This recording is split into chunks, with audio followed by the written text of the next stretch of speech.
On the morning of August 8th, 2024, deep in the Amazon rainforest, just a few miles from the town of Yurimaguas, a police truck slowly made its way down a muddy road toward a remote wooden compound, known locally as Centro dos Mundos.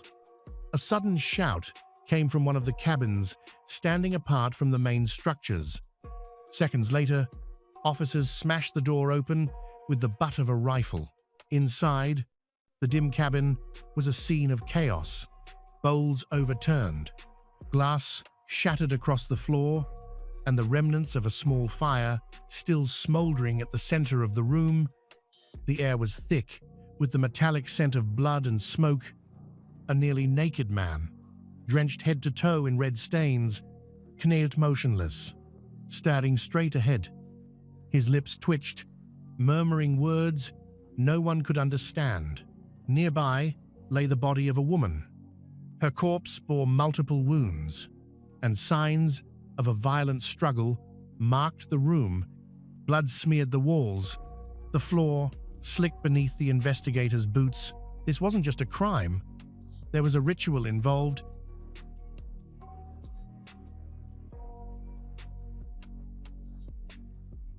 Outside, staff members and local residents gathered in small clusters, murmuring about the two foreign visitors who had been staying there for several weeks. Police photographed the scene, sealed the cabin, and ordered everyone back. The eerie stillness of the jungle stood in stark contrast to the horror inside. Later that day, investigators confirmed that the man was a Ukrainian national and the woman was Russian. They had come to Peru seeking spiritual healing. Centro dos Mundos was a sprawling wooden complex, roughly 40 minutes by car from Yurimaguas, hidden deep within the Loreto jungle. At first glance, it looked like a simple retreat. Several cabins, a communal dining area, a ceremonial hall, and an open fire circle. Officially, however, the center promoted itself as a spiritual sanctuary, offering soul cleansing through ancient Amazonian practices, primarily through the use of ayahuasca and other psychoactive plants. The center was founded by a local man named Jose Ordóñez Sanchez, who grew up in the nearby village of Teniente Cesar Lopez in the Alto Amazonas province. From a young age, Jose claimed he could heal animals, even his own mother. Through touch alone, he began participating in ayahuasca ceremonies at age 12 and later declared himself a shaman. His background in acting and directing, which many eyewitnesses mentioned, made his ceremonies particularly theatrical, filled with dramatic pauses, vivid gestures, and powerful emotional cues. The center's website described it as a place where the worlds of spirit and humanity meet, with ayahuasca unlocking inner transformation. Promotional materials promised freedom from trauma, restored energy, even recovery from addiction. Visitors were offered jungle lodging, daily ceremonies, private healing sessions with Maestro Jose, and full immersion in Amazonian life. For travelers from Europe, the United States, and Russia, the center seemed exotic, transformative, safe. But behind the spiritual facade was a disorderly system with no medical supervision and no official licensing. Former participants later reported that potent, hallucinogenic plants were freely distributed, often consumed without guidance or proper dosing. Red flags had surfaced long before the tragedy in August. Several former guests accused Jose of inappropriate physical contact during ceremonies and so-called special healing rituals. Local media reported allegations of predatory behavior and emotional manipulation, yet no authorities intervened. The center continued operating, with Jose insisting that everything was part of the cleansing process. Staff later revealed that many visitors remained under the influence of powerful psychoactive substances for weeks at a time. There was no medical intervention planned. Even after the tragic death of Russian tourists, the center wasn't immediately shut down. Instead, Journalists were allowed inside, and the property was presented as calm, welcoming. This raised serious doubts about the objectivity of the investigation and prompted a troubling question: why are places like this allowed to operate without oversight?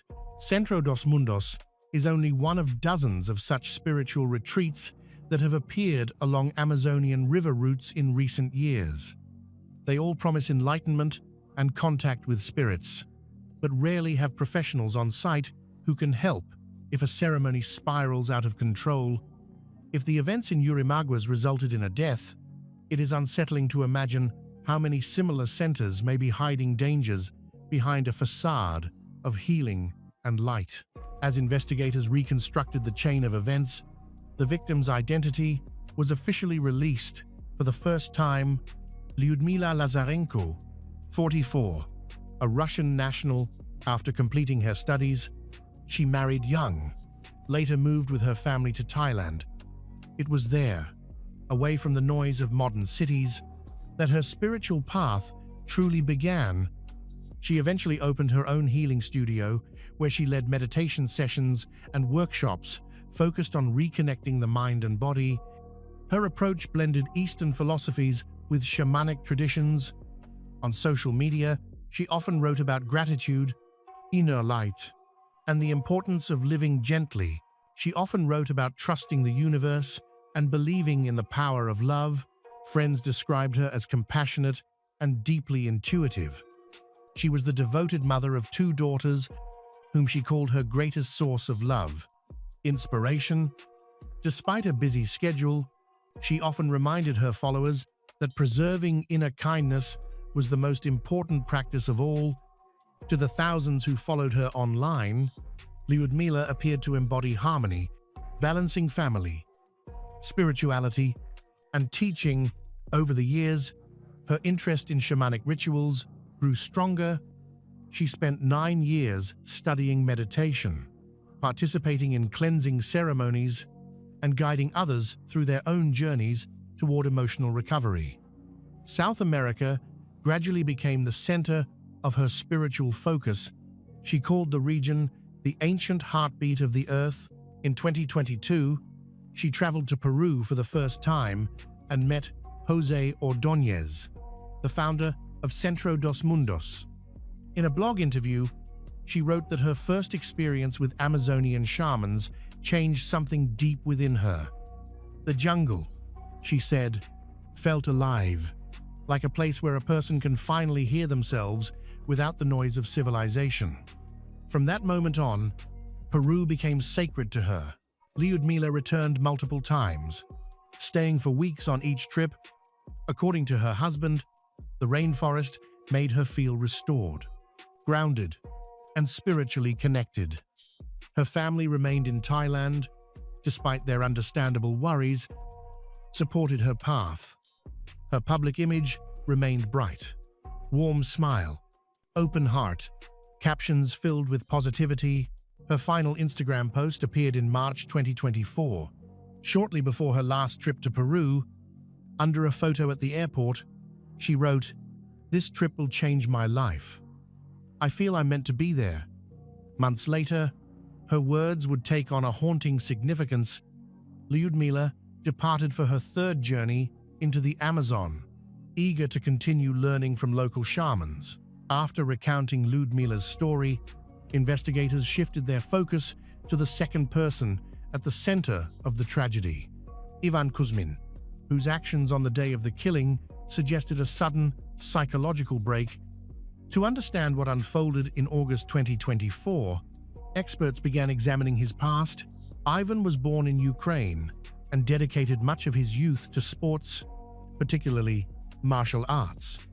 His pursuit of strength and discipline shaped his identity. Later, he moved to Russia, began teaching capoeira, a Brazilian martial art that combines acrobatics, dance, philosophy. His students remembered him as energetic and charismatic, though they also noted his volatility, an intensity that could shift from passion to aggression with little warning. Over time, Ivan's dedication to physical training shifted into a pursuit of spiritual exploration. He became increasingly drawn to meditation, energy-based practices, and breathwork. During this period, those close to him began noticing troubling changes. His struggle with addiction surfaced, and he started withdrawing from others for weeks at a time before reappearing with a completely different social circle. His sister later recalled that he spoke frequently about visions, divine messages, and a personal mission to cleanse people of negative energy. In June 2022, Ivan traveled to Peru for the first time to join a program at the Centro dos Mundos retreat. He enrolled as a participant in a spiritual cleansing course. At first, he followed the rules, attended the ceremonies, and behaved calmly. But before long, his behavior shifted. Witnesses said Ivan began demanding increasingly large doses of ayahuasca, insisting that he could see more than other participants. The staff eventually restricted his participation due to safety concerns. After several weeks, Ivan left the center without causing any disturbance. 2 years later, however, he returned, this time not as a humble participant, but as someone who saw himself as an experienced practitioner of Amazonian rituals. By then, his dependence on hallucinogens had become unmistakable. He was reportedly consuming ayahuasca and psilocybin mushrooms regularly, sometimes mixing them with other psychoactive plants. People who encountered him in the summer of 2024 described a man in constant emotional turmoil, fluctuating between euphoria and despair.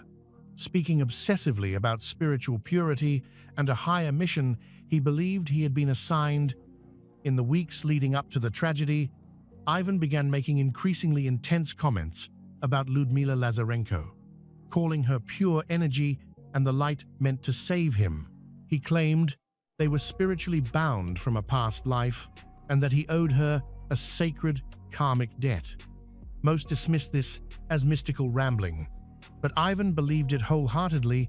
His sister later told reporters that Ivan was not a violent person, but someone who had lost his grip on reality. She described a lifelong struggle against inner chaos, a battle between faith and fear.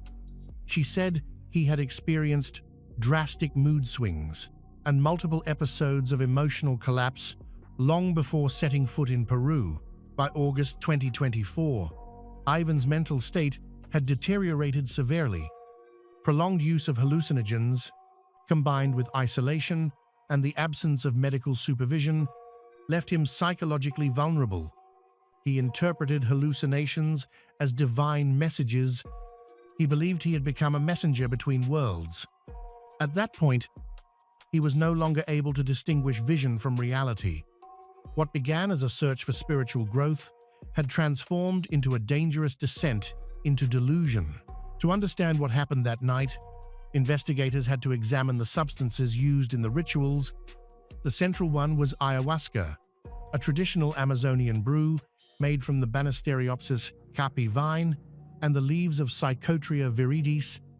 Indigenous shamans use it to enter altered states of consciousness, but medically, it is a potent hallucinogen capable of triggering severe psychological breaks. Addiction specialist explains that ayahuasca contains several psychoactive compounds, the strongest being dimethyltryptamine. It interacts with serotonin receptors in the brain, dramatically altering perception. A person may begin to see, hear, and feel things that have no connection to reality. You can start hearing smells or seeing time. Dimethyltryptamine alone wears off quickly, but when combined with the vine that inhibits liver enzymes, the hallucinogenic effects can last up to 6 hours. During that period, users can experience panic attacks, violent impulsivity, severe dissociation, memory gaps, and temporary personality disruption. For someone mentally stable, it can be destabilizing. For someone already psychologically fragile, it can be catastrophic. The risk increases exponentially when ayahuasca is taken alongside other psychoactive plants. At Centro dos Mundos, it was common for participants to also use psilocybin mushrooms and San Pedro cactus, which contains mescaline. All three substances overload the same neurotransmitter system, flooding the brain with serotonin. This can lead to a dangerous condition known as serotonin syndrome, characterized by seizures, respiratory difficulties, extreme agitation, and complete detachment from reality. The combination of these substances often leads to a collapse of consciousness. When a person loses their sense of identity under such conditions, it is common for intense religious or mystical delusions to appear, visions of spirits entering the body, voices whispering commands, or a sudden conviction of being possessed by dark forces. In a confined space with no medical supervision, these episodes can escalate into extreme aggression in a matter of minutes.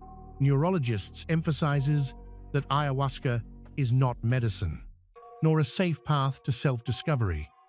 It is a substance that tears down the brain's natural filters. For someone with latent psychological vulnerabilities, it can become the spark that unleashes irreversible psychosis. For Ivan Kuzmin, that ritual became exactly that, a breaking point. Already struggling with dependency, he kept increasing his doses, mixing ayahuasca with mushrooms and San Pedro cactus. The result was a complete mental overload. His hallucinations hardened into a battle he believed was unfolding between light and darkness inside his own mind. Experts agree that tragedies like this could be prevented with professional oversight, medical supervision, psychological screening, and strict dosage controls. But in informal healing centers, all boundaries disappear. What is marketed as a spiritual journey often becomes an unregulated experiment on the human mind. And for someone already standing at the edge, this mixture can push them past the point of no return. Ivan and Ludmila's paths first crossed in 2023 at the same Centro dos Mundos, where the tragedy would later unfold. She was there as a student, and he as a participant. They connected almost immediately. She sensed that he was struggling emotionally. While he saw her as a guide, Ludmila helped him recover from the emotional crashes that followed the ceremonies. Ivan convinced they had known each other in a past life. After they left the center, they stayed in contact online. In June 2024, both returned to Peru, arriving just one day apart, Ivan on the 21st and Ludmila on the 22nd. Staff members later said the two were inseparable, sharing rituals, meals, long meditations in the jungle. According to José Ordóñez, there was no visible conflict between them. They seemed genuinely content. In early August, they traveled to Laguna El Source, near the Tarapoto region, a place known among spiritual travelers as an energetic sanctuary. Witnesses recalled them as calm, joyful, laughing often, and taking photos together. When they returned to the center, they chose to stay in a private hut, saying they wanted space to deepen their spiritual work. But it was during this time that Ivan's behavior began to worry those around him. He asked for higher doses of ayahuasca and spoke increasingly about his mission to protect Ludmila from darkness. Others dismissed this as symbolic language commonly heard during ceremonies, but beneath the surface, tension was growing. In her journal, Ludmila noted that something in the atmosphere had shifted. Still, she continued the rituals, hoping the imbalance would pass. Just days later, the bond they believed was spiritual would spiral into a fatal delusion. August 8, 2024. The humid tropical night over Yurimaguas was heavy. Still, away from the main buildings of Centro dos Mundos, stood a small hut made of wooden planks and palm leaves. Inside were Lyudmila Lazarenko and Ivan Kuzmin. It would be the last night either of them spent together. According to investigators, the two decided to perform a private ceremony that evening inside the hut. Authorities later discovered remnants of ayahuasca, powdered psilocybin mushrooms, and traces of San Pedro cactus, the three most potent, natural psychedelics capable of inducing intense hallucinations. The combination is extremely dangerous even for experienced practitioners. For Ivan, already psychologically unstable, it acted as a catalyst. At first, the atmosphere was calm. They sat across from each other just as they had during previous sessions. Lyudmila, witnesses said, knew how to guide rituals. She played music, humid chants, and used gentle breathwork. But soon, Ivan's behavior shifted. His breathing became irregular, his movements sharp and restless. He claimed he could sense another presence inside the hut, insisting that someone unseen had entered the room. Later, during questioning, Ivan claimed that at some point during the ceremony, Lyudmila began to change. In his altered state, her face no longer looked human, and her eyes appeared completely black. He insisted he saw a dark spirit enter her body. According to investigators, that moment marked the onset of a severe psychotic break. Ivan reportedly leapt to his feet and started shouting about demons and purification. Lyudmila tried desperately to calm him, but by then, Ivan seemed unable to understand her words. Investigators concluded that he grabbed a nearby object, possibly a metal cup or glass bottle, and struck her with it.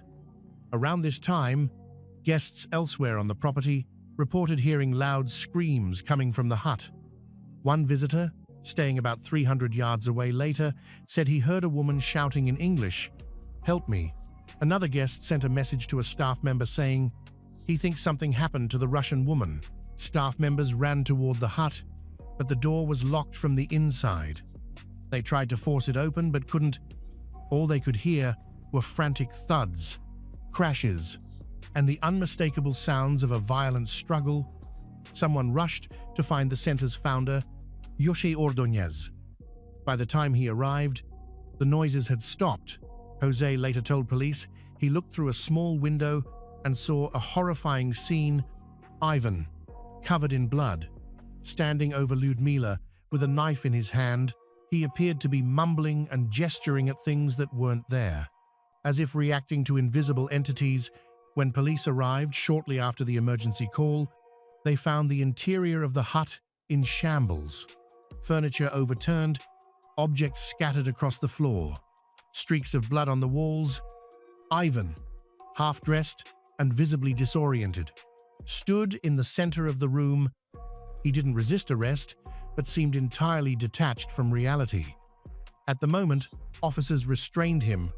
He reportedly said only one sentence: "I took down a demon."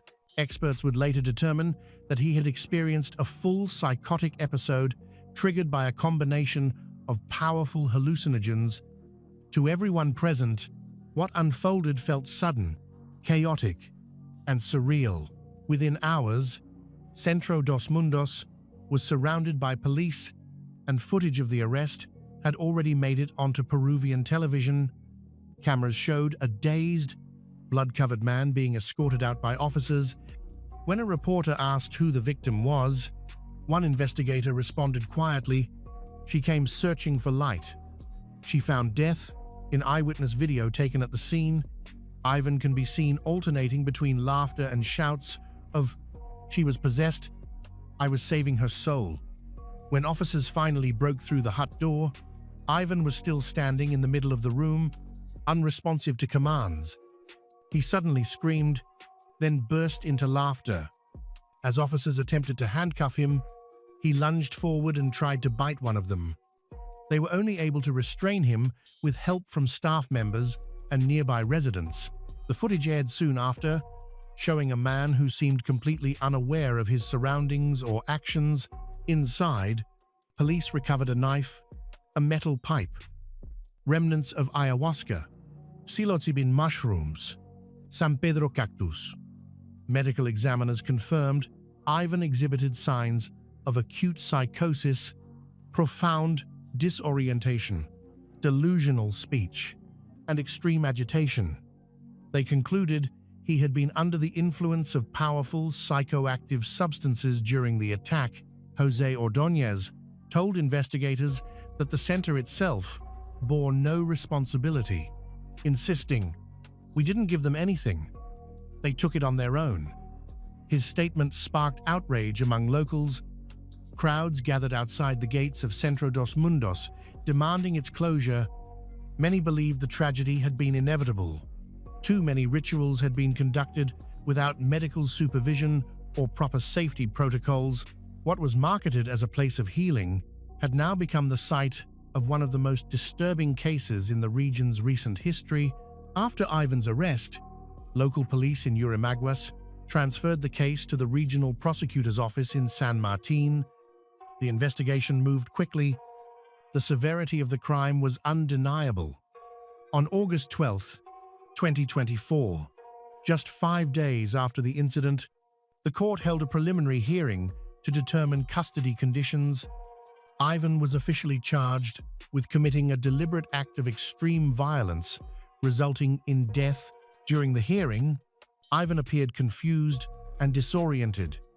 He admitted causing Ludmila's death, but insisted he had been expelling a dark spirit from her. His defense argued he had suffered a hallucinogen-induced psychotic episode. After reviewing psychiatric evaluations, the judge ordered that Ivan remain in pre-trial detention for 9 months while awaiting the final verdict. Not long afterward, new and troubling details began to emerge.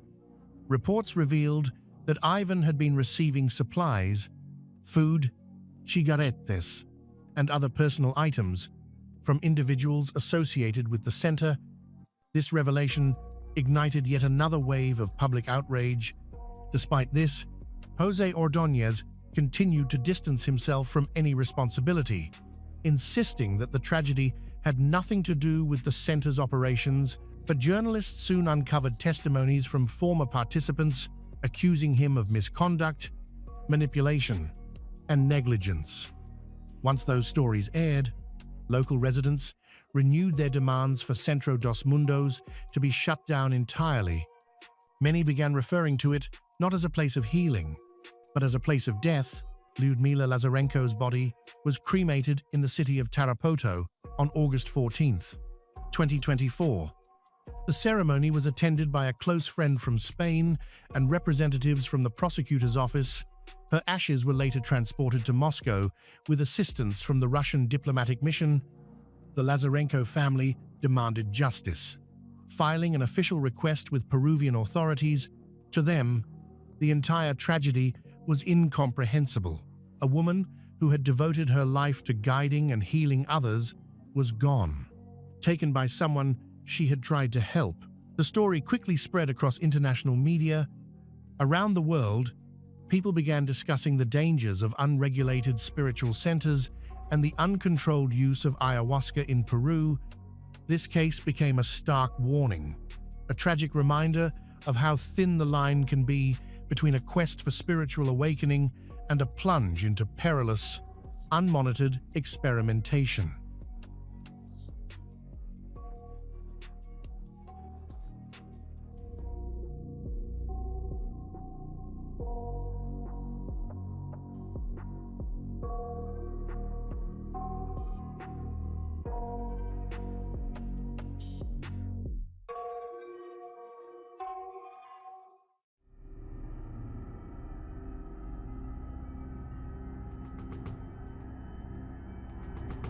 On a quiet spring night in 2015, the town of Somerville, South Carolina, was shaken by a disappearance that would soon unravel into one of its darkest tragedies. Ashley Pegram, a 28-year-old single mother of 3, disappeared after meeting a stranger online. This is not just the story of Ashley's final hours, it is a story of betrayal, of a family's desperate search for truth.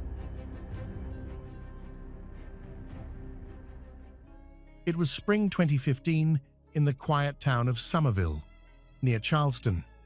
Ashley, a hard-working single mom raising 3 young children, had connected with someone on the app Meet Me. They had also been messaging on Kik for about a month before deciding to meet in person. On the evening of the 3rd of April, 2015, around 9:30 p.m. Edward picked her up from her home in a Hyundai Sonata. The next morning, Ashley's family received a message claiming she had been dropped off at a gas station because she was too drunk. But that story didn't make sense. Ashley wasn't the type to disappear without checking in, especially with her kids waiting at home. Panicked, her family immediately reported her missing, leading to a community search and an urgent police investigation.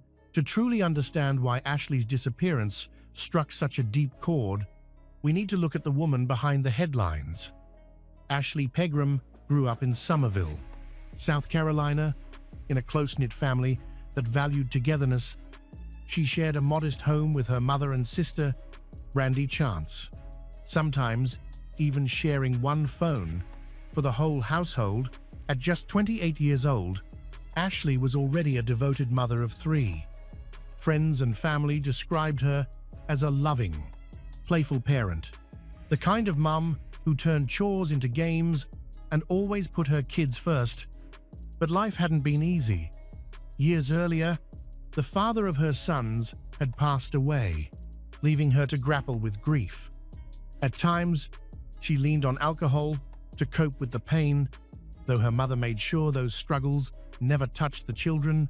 That April evening, Ashley told her family she was heading out for a casual night, just a drink or two. She wore jeans, a grey sweater, and new shoes, keeping it simple. When Edward Bonilla, 30, the man she had been talking to, arrived in his Sonata, he didn't come to the door or introduce himself. He just waited in the car, which struck her family as odd. Still, Ashley got in, and the two drove off. They ended up at a bonfire hosted by Edward's brother. It was a casual gathering. People around a fire, others playing ping pong in the garage. Ashley seemed relaxed, chatting with people she'd never met before. One attendee later recalled that Ashley was friendly and easy to talk to. She had a couple of beers from the 6-pack she'd brought, but showed no signs of intoxication. She was steady, engaged, and in control. By about 11:45 p.m., Edward decided it was time to leave. Ashley wasn't in a hurry. She still had beer left and seemed to want to stay, but he took the rest of her 6-pack and ushered her out. Just after midnight on April 5th, they pulled into a gas station on College Park Road. Security cameras captured Ashley going inside at 12:04 a.m., using the restroom, and leaving at 12:11 a.m. She appeared fine, calm, and composed. She got back into the Sonata, and the two drove off together. After that, according to Edward's later account, things got heated in the car. He said Ashley started yelling, accusing him of stealing her mum's phone. Even though she hadn't taken the family phone with her that night, he claimed she became so upset that she wandered out near a mobile home park, which was only about 1.5 miles from her house.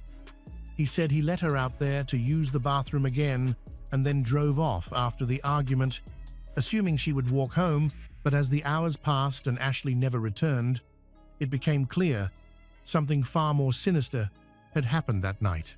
Ashley's house was silent that night. Her usual, "Mom, I'm home," never came. At 3:29 a.m., Edward sent a kick message to the family phone, saying he hoped Ashley was okay. He claimed he left her at a gas station because she was too drunk. However, this didn't match what others saw at the bonfire, where Ashley didn't seem very intoxicated. By morning on the 4th of April, the silence became unbearable. Ashley's mother noticed she hadn't returned, so she checked the phone and saw Edward's message. Her sister, Brandy, immediately began calling his number over and over. When Edward finally called back, his story shifted. Now he claimed he'd dropped Ashley near a mobile home park. That sudden change sent alarm bells ringing. Brandy and her mother rushed out, walking the dark roadside near the park, peering into ditches, terrified she might have fallen or been struck by a car. They found nothing. Still, Brandy couldn't shake the sinking feeling in her chest. As hours passed with no sign of Ashley, panic grew. The family reached out to friends, spreading word of her disappearance. Everyone knew Ashley would never abandon her children. By that evening, her mother called dispatch to file a missing persons report. She laid out the details of the date, the late-night messages, and just how out of character this was. With those early red flags, the Dorchester County Sheriff's Office quickly took action. Detective Sergeant Martin was assigned on the 7th of April. Just days after Ashley was last seen, he started where most cases begin. With the people closest to her, Brandy recounted everything: the shared family phone Ashley had left behind, the 3:29 a.m. kick message, and Edward's inconsistent stories. Martin quickly saw that this wasn't a case of someone walking away from their life. Ashley had no history of disappearing. She was a devoted mother, with no enemies, no bitter disputes. Her world revolved around her kids. Friends and neighbors echoed the same picture. Ashley was lively, photogenic, the kind of person who lit up family gatherings. No one recalled seeing strange cars beyond Edward's Sonata that night, nor hearing arguments near the house. Still, some hinted at her vulnerability, saying grief sometimes led her into impulsive choices. One friend remembered Ashley was depressed, making poor decisions and things like that because of it. Neighbors joined the family in combing ditches and wooded lots, but the searches came up empty. Police pushed flyers, took in tips, and monitored social media, but no breakthrough came. Then came Edward. On the 8th of April, at 6:00 p.m., he walked into the sheriff's office for an interview. At first, he seemed cooperative.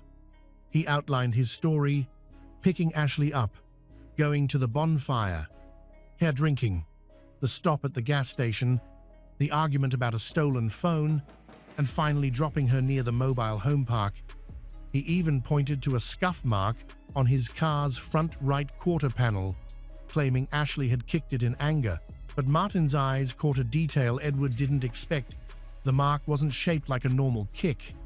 It was narrow at the bottom and wider at the top, exactly the kind of impression you'd see if someone had been on their back, kicking upward. Edward also slipped in small lies, like claiming he was unemployed due to an ankle injury, that raised even more suspicion. Investigators moved fast to test his story. They pulled security footage from the gas station on College Park Road. The video confirmed the timeline: the Sonata pulling in at 12:04 a.m., Ashley stepping out, calm and steady, using the restroom and getting back into the car at 12:11 p.m. She wasn't stumbling. She wasn't distressed. The footage shattered Edward's claim that she was too drunk to stand. Then, investigators turned their attention to the mobile home park. Edward swore he dropped Ashley there, but nearby surveillance told a different story. A garage at the intersection had cameras pointed directly at the road. When detectives reviewed the tapes, no Hyundai Sonata appeared during the time frame Edward described. His alibi collapsed on the spot. Why insist he'd been there if the cameras proved otherwise? Detectives circled back to the bonfire, re-interviewing attendees. Edward's brother's girlfriend, who had known the family for years, gave a clear impression. Ashley arrived around 9:30 p.m. Friendly, steady, and in no way stumbling drunk. In fact, Ashley wanted to stay longer, but Edward abruptly ended the night, even scooping up the beers she'd brought. Other guests echoed the same. Ashley was relaxed, social, enjoying herself. No aggression. This painted a starkly different picture from Edward's story of a drunk, unruly woman. Then came a breakthrough from an unexpected source. A tip from Edward's ex-girlfriend revealed he wasn't unemployed at all. He worked at cobble flooring and had access to company vans. When Detective Martin confronted him at the job site, Edward fumbled, claiming he had just started a few days ago. His boss quickly corrected him. saying Edward has been working there for 8 months. The lie raised even more questions. Why conceal his work? What was he hiding about those vans? Investigators acted fast. Edward's boss mentioned that he had seen Edward heading to the company van as if to retrieve something. Martin moved quickly, securing the Ford Econoline before Edward could touch it. Inside, the sight was chilling. Red stains streaked the walls, ceiling, and scattered items. A dented polyurethane missing its handle, tested positive for blood. Detectives collected Ashley's DNA standards, a toothbrush, a hairbrush, and sent everything to the lab. Within days, results came back. The blood in the van was Ashley's. The spatter patterns suggested something far worse, that she had suffered repetitive force while still alive. Attention then shifted to the Sonata. With Edward's mother's cooperation, investigators located it in North Charleston and seized it for processing. No obvious blood was found, but the suspicious shoe print on the car's panel was preserved.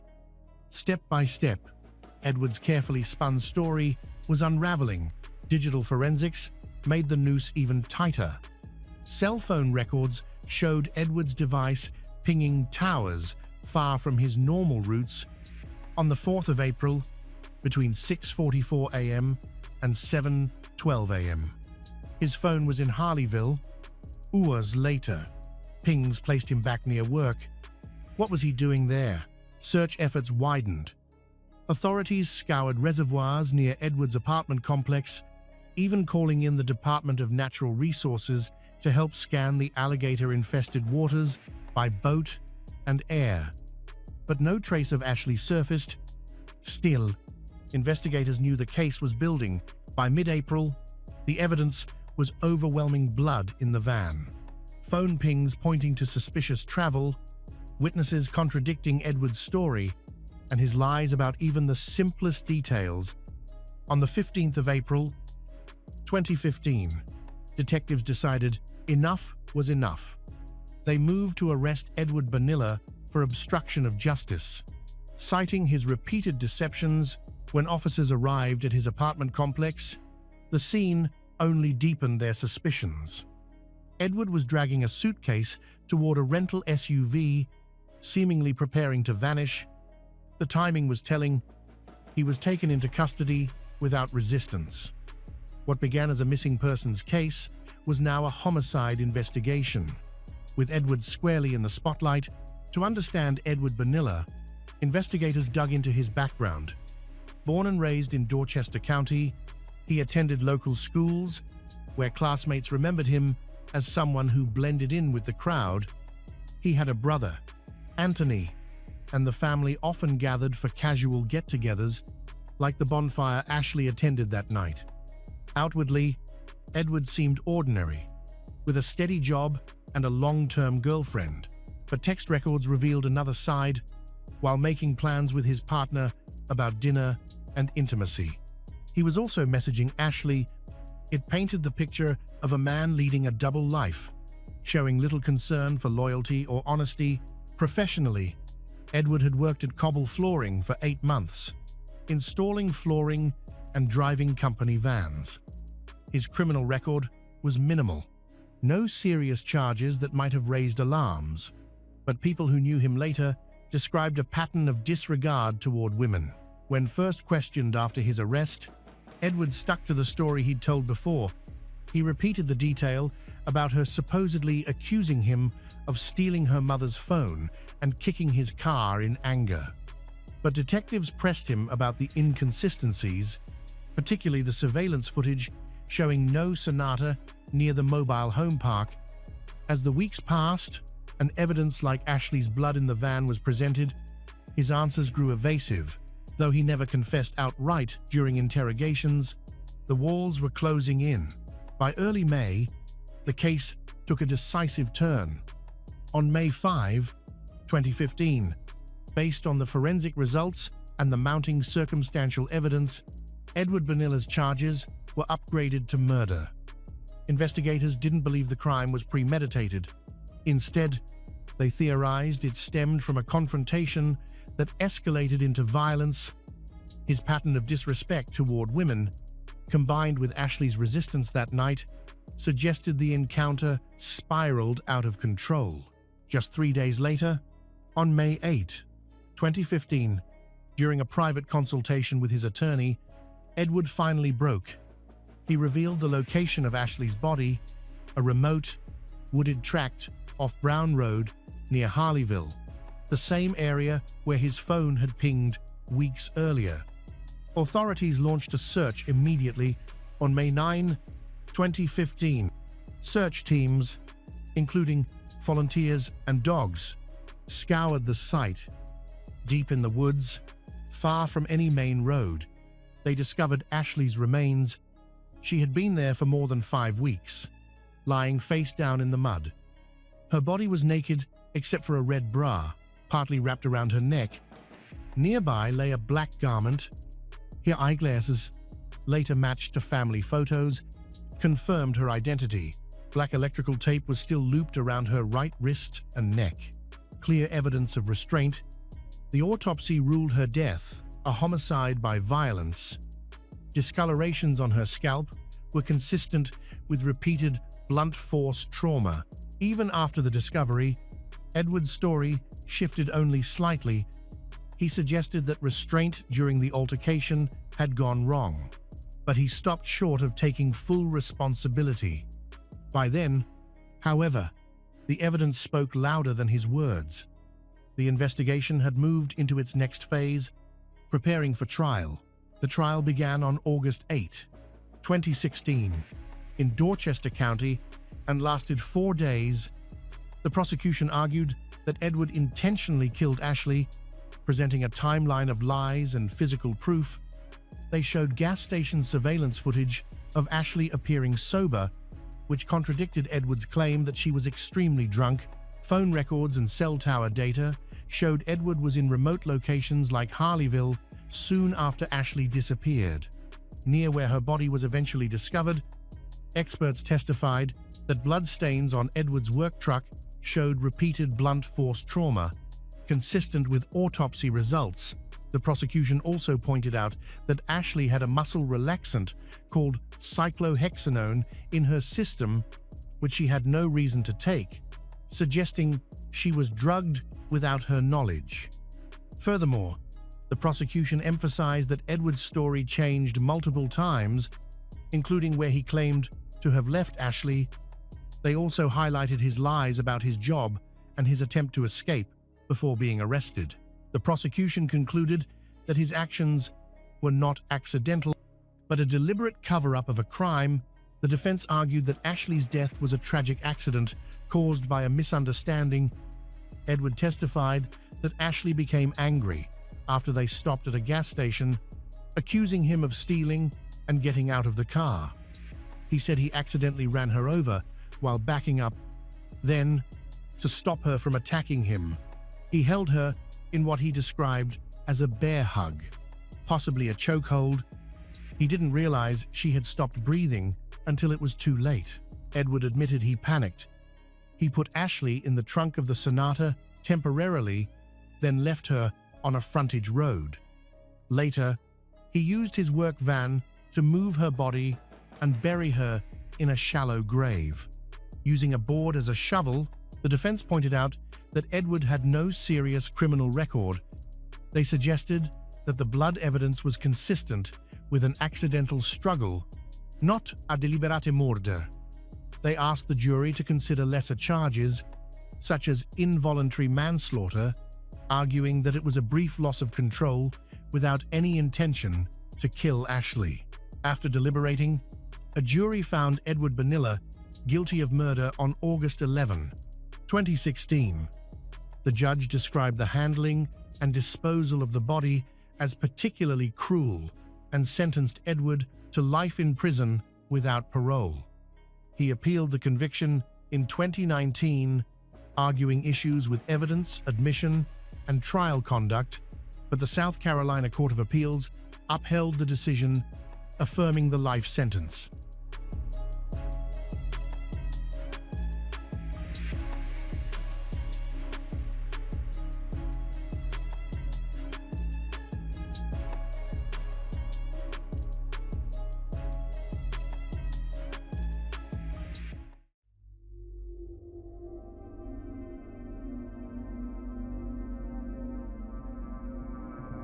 Betrayal doesn't always come with raised voices or broken vows.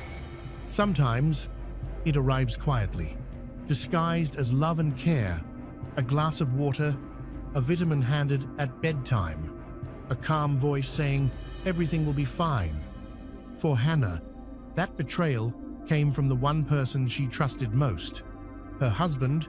As Hannah weakened day by day, Brian was more than her caretaker.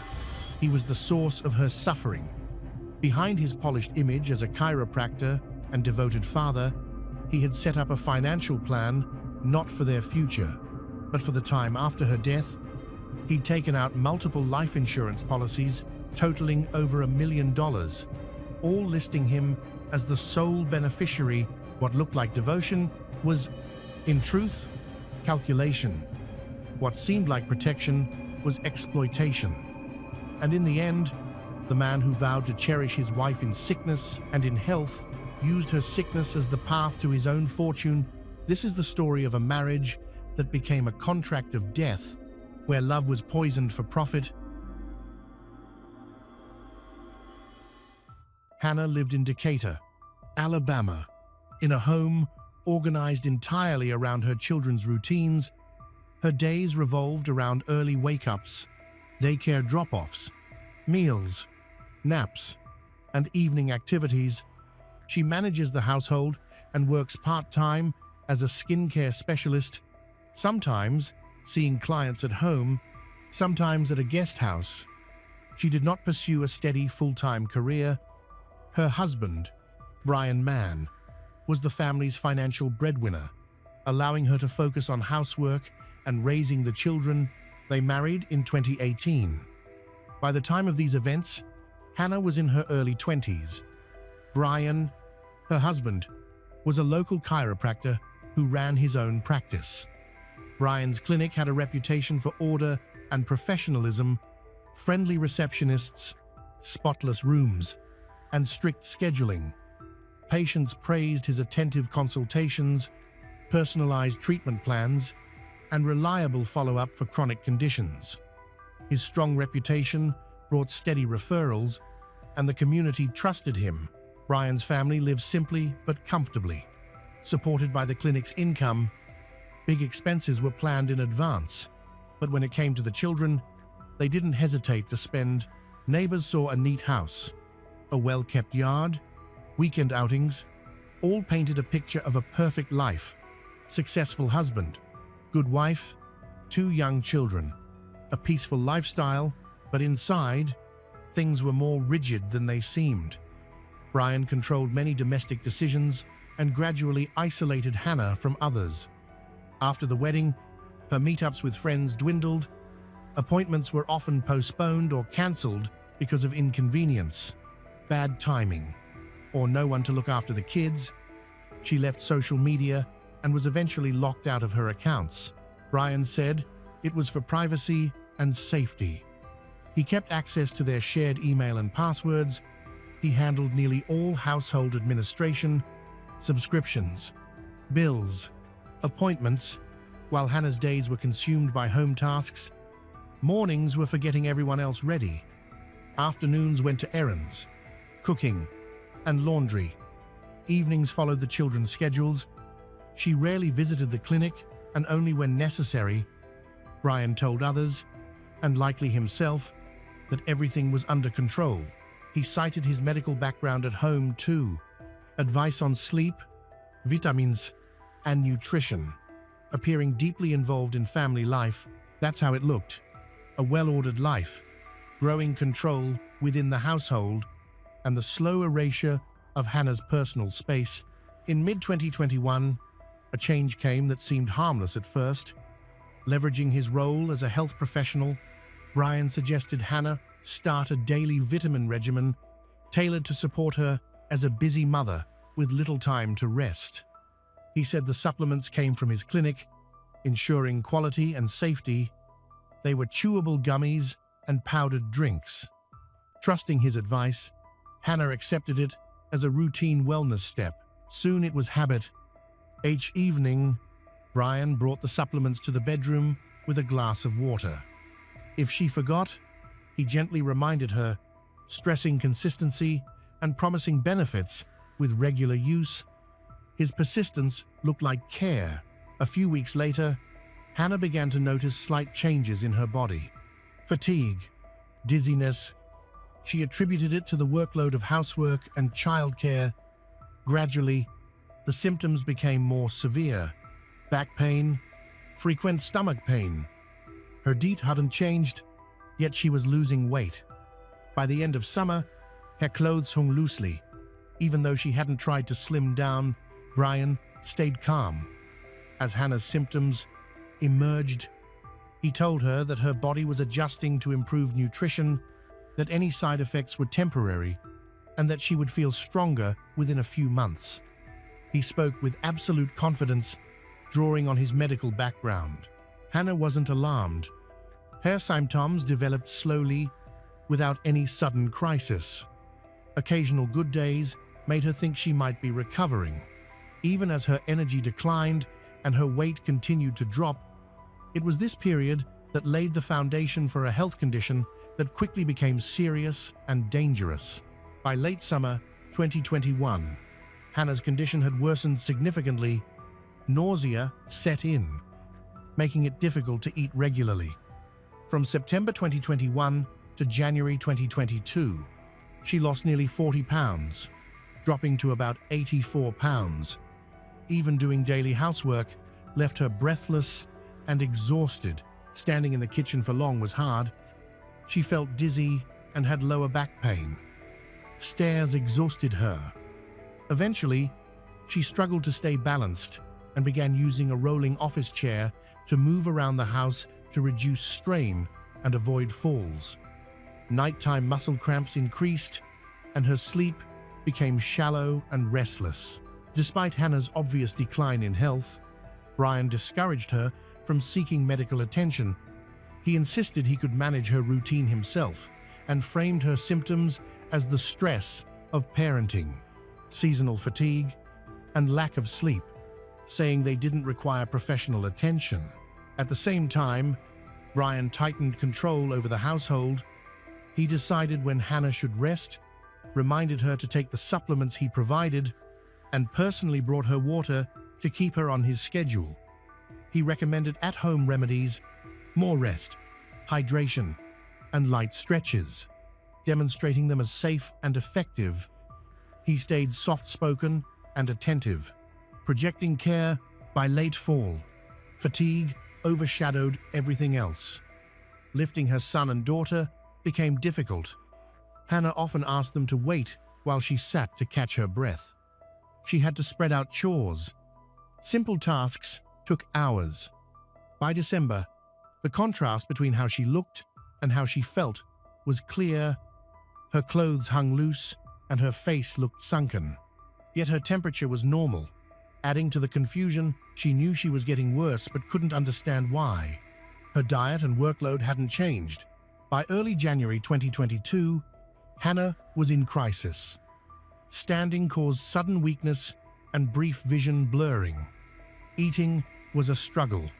Food sometimes repulsed her, and a few bites could trigger nausea. Moving around without support became dangerous. She relied on the rolling chair to get from room to room. Still, Brian remained steadfast. He kept saying, "The worst is over," insisting she just needed more time to recover. He stayed calm, managed details, issued reminders, and spoke with unwavering confidence. When Hannah's condition became life-threatening, she did not seek help on her own. Her mother, visiting occasionally, recognized the danger and decided to act without telling Brian. Hannah could barely walk, so her mother helped her dress and guided her to the car. On the way to the hospital, Hannah said little, mostly describing abdominal pain and extreme weakness. At the University of Alabama Hospital emergency room, her mother immediately told staff that her condition had been deteriorating for months without medical care. Doctors began by checking the basics: weight, blood pressure, temperature, and heart rate. The results were alarming. Hannah's weight was dangerously low. Her pulse was weak, and her blood pressure was unstable. Physicians initially considered a broad range of causes, from chronic conditions to serious systemic illnesses, and ordered extensive lab tests and diagnostic procedures. Blood work revealed a critical finding. Hannah's blood lead level was about 80 micrograms per deciliter. For comparison, anything above 10 is medically concerning. Her level posed an immediate, life-threatening risk. Additional tests showed signs of internal organ distress, and she soon developed acute respiratory failure. Doctors placed her on a ventilator to support her breathing. Imaging scans revealed fine, metallic-like particles throughout her tissues. Lead deposits accumulated over time from ongoing exposure rather than a single event. This chronic exposure explained her gradual symptoms and the sudden crisis. Once her condition became critical, her health declined so quickly that doctors induced a medical coma to reduce physiological stress and prevent permanent damage. Treatment began immediately with chelation therapy to bind and remove the lead. Progress was slow and required continuous monitoring. Hannah remained hospitalized for nearly 2 months. During that time, the team stabilized her breathing, improved her vital signs, and lowered her blood lead levels. Still, the damage from prolonged exposure was evident, and full recovery was unlikely. Doctors emphasized that even a 1-day delay might have been fatal. Hannah's survival ultimately hinged on her mother's decision to act, breaking from the family's usual pattern and enabling a timely diagnosis and urgent treatment. Once the diagnosis was confirmed, the hospital notified the Morgan County Department of Human Resources, which then alerted state investigators in Alabama. Specialists in toxic metal exposure took the case. Their first step was to test Hannah's family home for environmental sources of lead. They began in the kitchen and bathrooms, collecting water samples from every faucet and removing filters for analysis. They documented the condition of the plumbing and dishware used for food and drinks. Investigators also collected paint chips from older surfaces, dust samples, and soil from outside. They reviewed pantry items, including foods and nutritional products given to the children. Brian cooperated, pointing out the vitamin supplements Hannah had been taking from his clinic. He also suggested fast food as a possible source of exposure. Investigators documented his comments, but quickly ruled out that theory. With a blood lead level near 80 micrograms per deciliter, other cases would likely have appeared, yet no similar local incidents were reported. Furthermore, Brian and their other children showed no signs of lead exposure, undermining the idea of common environmental source. Initial lab tests of the home's water, paint, dust, pantry items, and nutritional products showed no hazardous lead levels or notable abnormalities. At this point, investigators had found no typical household source of contamination. They recommended testing for all household members. Brian reported that his son and daughter's results were normal and said he would complete his own testing later at a separate facility. His delay raised concerns, especially since some tests could have been done immediately on site. This was flagged for follow-up. A second home inspection occurred a few days later, with experts from the Alabama Department of Public Health expanding the scope of testing. They collected water from initial flow and post-flush samples, gathered dust from multiple surfaces, inspected filters, and took swabs from the kitchen's sink, kettle, and blender to check for metal leaching. Investigators also requested packaging from the vitamins and powder mixes to identify the manufacturer and batch numbers. The second round of results reinforced the initial findings. There was no source of lead in the home environment. However, the source and composition of Hannah's supplements remained unclear because the investigators did not have access to actual samples. They began to reconstruct Hannah's daily routine by talking to her family and close contacts. They focused on who prepared the meals, and especially the timing, location, frequency, and context in which Hannah took the supplements, the family reported that Brian regularly reminded Hannah to take them in the evening. At home, with a glass of water he left by her bed. These details supported a working theory of intentional oral exposure. The initial stages of the investigation revealed three main findings. There was no evidence of lead contamination in the home environment. The hypothesis of exposure through eating at restaurants was not supported by any definitive data. Further consideration of factors related to dietary supplement use, particularly Brian's direct role, warranted further scrutiny. As a result, investigators shifted their attention to Brian, verifying his statements and checking whether he had access to lead outside the home. After Hannah was hospitalized, Brian arrived at the hospital claiming he had performed a self-exam. He said he used X-ray equipment at his own clinic and believed he saw a foreign substance in his body that could be lead.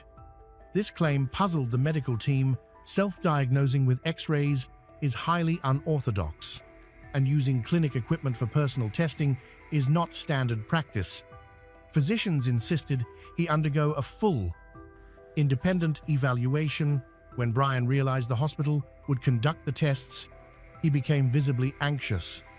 Screening confirmed the presence of lead in his system, but only at a low level, consistent with very recent exposure, too low to cause symptoms and not indicative of long-term accumulation. This is in stark contrast to Hannah's results, which showed clear evidence of prolonged exposure at high levels over several months. Experts concluded that Brian had likely ingested lead shortly before coming to the hospital to present himself as a fellow victim. This may have been an attempt to appear proactive and concerned, but the exposure timeline did not match and undermined his story. Interviews with colleagues and acquaintances further showed that Brian exhibited no symptoms of chronic lead exposure throughout Hannah's illness. His behavior and physical condition remained normal. To investigators, this strongly suggested Hannah's poisoning was not accidental. The pattern pointed to deliberate poisoning with no apparent risk to other family members. Brian's attempt to cast himself as a victim only deepened suspicion. Authorities believed he was trying to divert attention from the central issue, how lead had been entering Hannah's body over an extended period. In summer 2022, a contractor who had worked for Brian the previous year contacted investigators. He reported that in 2021, he had installed an X-ray room at Brian's clinic, lining the walls with lead sheets. After completion, leftover lead sheets and scraps remained. According to the contractor, Brian asked that the unused pieces be left behind, saying he would handle them. At the time, this seemed routine. Brian owned the clinic and had paid for the materials, but after learning of Hannah's diagnosis, the contractor reconsidered. He gave an official statement to police. Investigators compared his account with Hannah's medical timeline and found a match. Her symptoms worsened markedly in August 2021. Shortly after the clinic renovation was completed, the dates aligned. Brian gained access to lead just before Hannah's prolonged illness began. This gave investigators a documented external source of the toxic metal separate from the family's home. The contractor on the clinic project provided a detailed timeline from start to final cleanup. He explained standard procedures. Leftover materials are either returned to the warehouse or disposed of safely. He did not see what Brian did with the remaining lead. He simply handed it to him at the clinic owner's request. Investigators obtained the service agreement, start and completion dates, and a full materials list, confirming both the timing and presence of lead-based shielding. Clinic staff reported that only Brian had keys to the X-ray room and that the post-installation cleanup occurred without the contractor. This timeline became central. In 2021, Brian had access to a real source of lead. While the contractor's statement did not explain how the lead was administered, it established where it came from and supported the theory of intentional exposure. As the investigation progressed, another key detail emerged. Hannah had multiple life insurance policies totaling about $3 million. All policies named Brian as policyholder and sole beneficiary.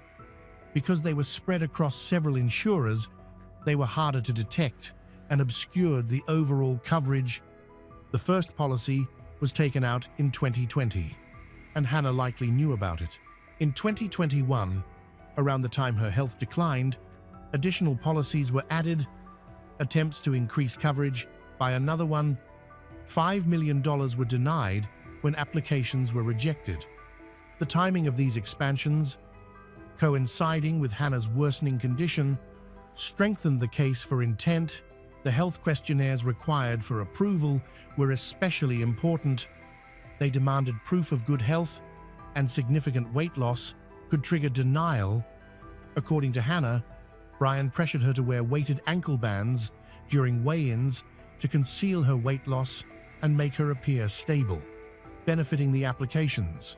During medical consultations, Brian seemed more focused on policy limits and conditions than on diagnosis or treatment.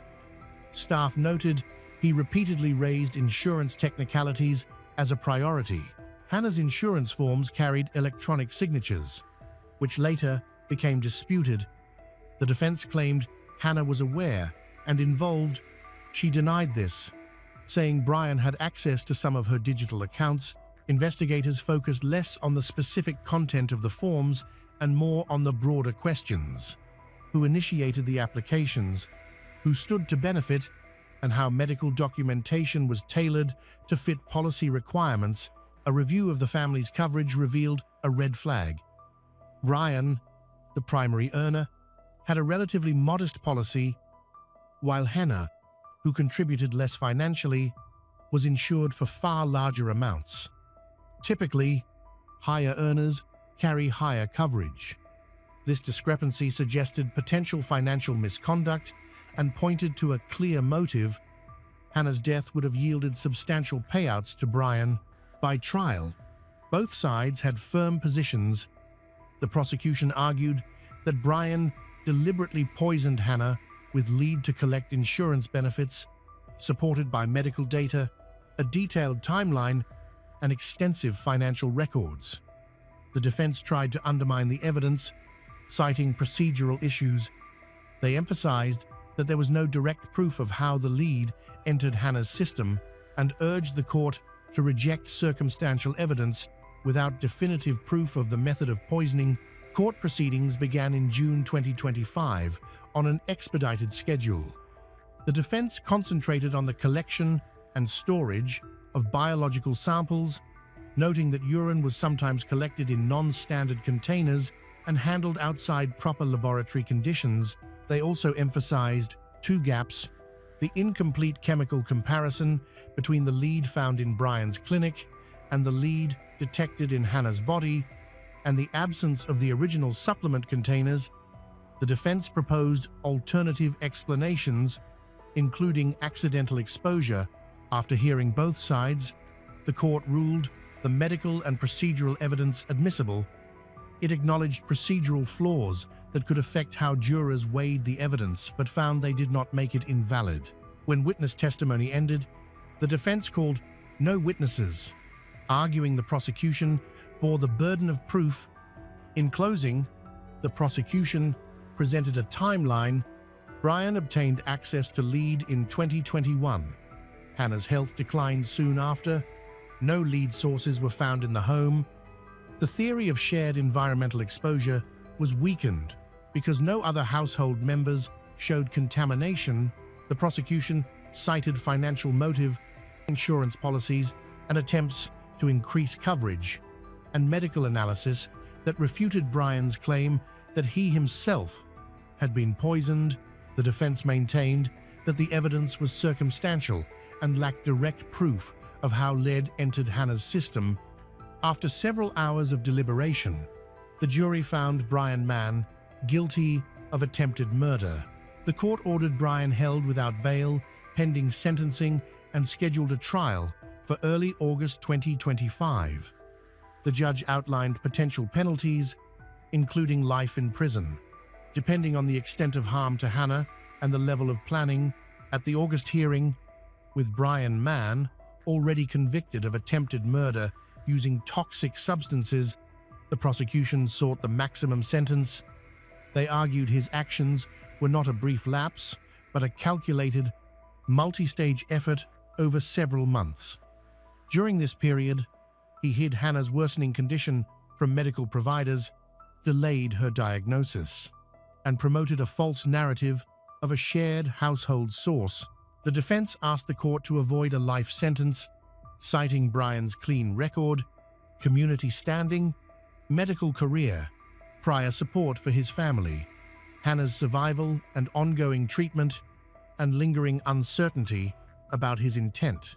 In explaining its decision, the court found that the full body of evidence, medical records, financial documents, witness testimony, and investigative findings showed the deliberate conduct. The judge described the crimes as prolonged, causing irreparable harm, with lifelong consequences for Hannah.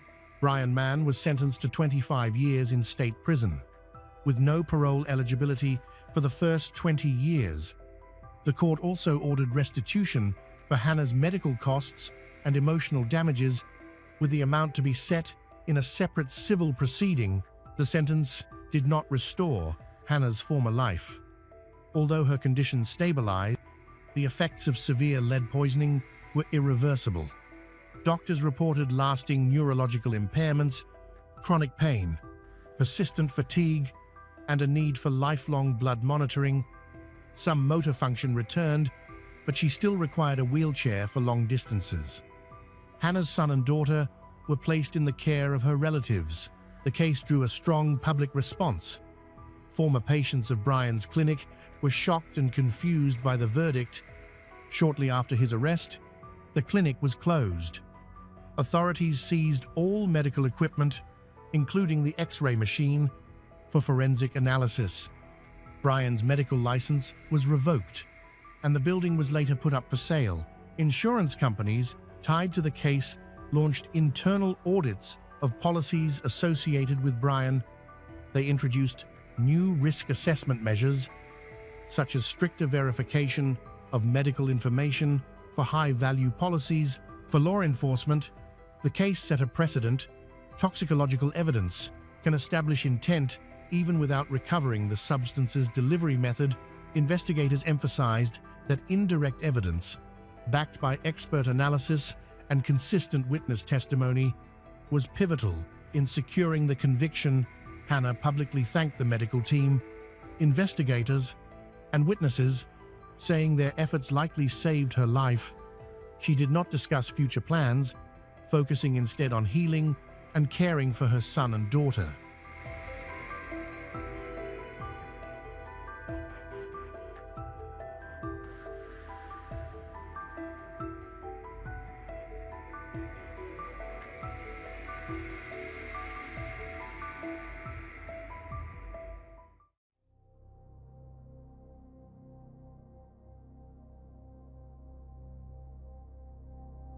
The house, once filled with laughter, was now suffocating in a deadly silence.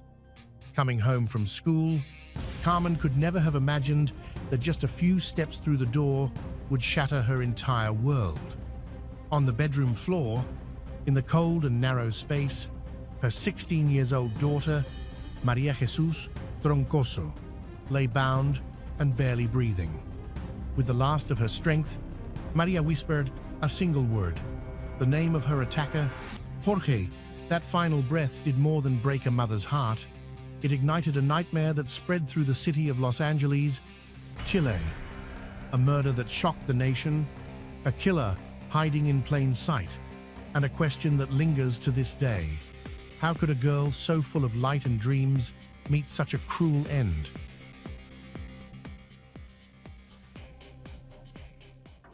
Maria Tronoso was born on May 22, 2007, in Los Angeles, Chile. She was the younger of two daughters of Carmen Gloria. Her arrival filled the home with joy. Family members celebrated enthusiastically, and her older sister, Camila, was especially excited to welcome her. A few months later, that happiness was overshadowed by her parents' separation. The breakup brought emotional strain and financial difficulties. Even so, Carmen found the strength to carry on, relying on her job as a teacher to support her daughters. Those tough years strengthened their bond, turning them into a united team that faced every challenge together. Over time, sisters Maria and Camila grew closer, sharing interests and hobbies. Together with their mother, they formed an inseparable trio. They often went shopping, watched movies at the cinema, attended concerts, and went on hiking trips. Their connection was more than family. It was a partnership built on love and support. In 2023, their routine changed slightly when Camila moved to another city to study occupational therapy. Though it was only 2 hours away, she couldn't be home during the week. However, every weekend, she returns to Los Angeles to spend time with her mother and younger sister Maria. At 16, Maria was in secondary school.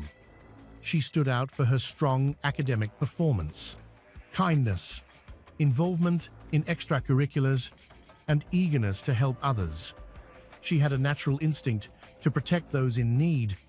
She often rescued abandoned animals, cared for them, and found people to adopt them. She also joined feminist marches, defending women's rights and speaking out against gender-based violence. Cheerful, outgoing, and affectionate, she was admired for her compassion. On the weekend of October 14 to 15, 2023, Camila visited as usual. She spends time with her family and shares moments with her younger sister Maria. During those days, Maria asked for advice about what to do after finishing school. She was unsure about her career path and even considered following Camila into occupational therapy. It was a conversation like many they'd had before, without knowing it would be their last. The next day, Maria began to complain of stomach pain. The discomfort continued through Tuesday, and by Wednesday evening, she told her mother she didn't want to go to school on Thursday because she felt too unwell and needed to rest. Her mother, Carmen, agreed. Her daughter looked tired and pale. She hoped a day of rest would help. On Thursday morning, October 19, Carmen left for work at 7:30 a.m., going to the school where she taught, about a half-hour drive from their apartment. Maria was still asleep, so they didn't say goodbye. Around 8:30 a.m., Carmen received a text message from Maria asking for money, about $200, to buy clothes for an upcoming school event. The request immediately made her suspicious. Her daughter rarely asked for money for such things, and even asked for it to be transferred immediately. Concerned, Carmen started a video call. What she saw unsettled her. Maria didn't fully show her face, and the camera moved as if someone else were holding it. Her behavior felt off, and when the conversation returned to money, Carmen grew more worried. Carmen explained she didn't have the money at that moment, but Maria insisted she take it from the condominium funds. At the time, Carmen was the treasurer of the residential complex and had access to that account. The insistence and unusual tone deepened her unease. For Carmen, the suggestion to use condominium funds was the final red flag. Her daughter didn't know the balance of that account, and it was unthinkable that she would propose taking money that wasn't theirs. That request was completely contrary to Maria's character and went against the values Carmen had instilled in her daughters. The uneasiness in Carmen's heart kept growing. Trusting her instincts, she asked to leave her school duties and drove straight home. As soon as she walked in, the house felt unnaturally silent. She ran upstairs to the main bedroom, where Maria had spent the morning, opened the door, and was confronted with a devastating scene. Her daughter lay on the floor, wrapped in a blanket between the bed and the nightstand. In a panic, Carmen ran to Maria and found her daughter's hands tied behind her back and her ankles bound. Desperate, she began untying her and shouted for help. Maria was still breathing, but with difficulty, her chest rising and falling unevenly. In her final moments of consciousness, Maria whispered one word, identifying her attacker, Jorge. She then asked her mother to hold her. Carmen's cries for help echoed through the building, but almost no one responded. Only relatives of a man named Jorge Reboledo Martinez, who stayed at a nearby aunt's house, came forward. They were the ones who ultimately called emergency services. Shortly after, Jorge himself arrived, approaching calmly, asking what was happening, and offering help. Carmen, in shock and focused on saving her daughter, did not grasp the importance of the name her child had uttered. Paramedics arrived within minutes and tried to resuscitate Maria for more than half an hour, but they could not save her. Maria, 16, was pronounced dead at the scene. Carabineros officers arrived soon after, secured the area, and began collecting evidence. One fact was clear: Maria had been attacked in her own home. The attacker had either forced entry or been allowed in by someone she trusted. Carmen gave a detailed statement. She explained why her daughter had stayed home, described the strange call and messages, and repeated her daughter's final word.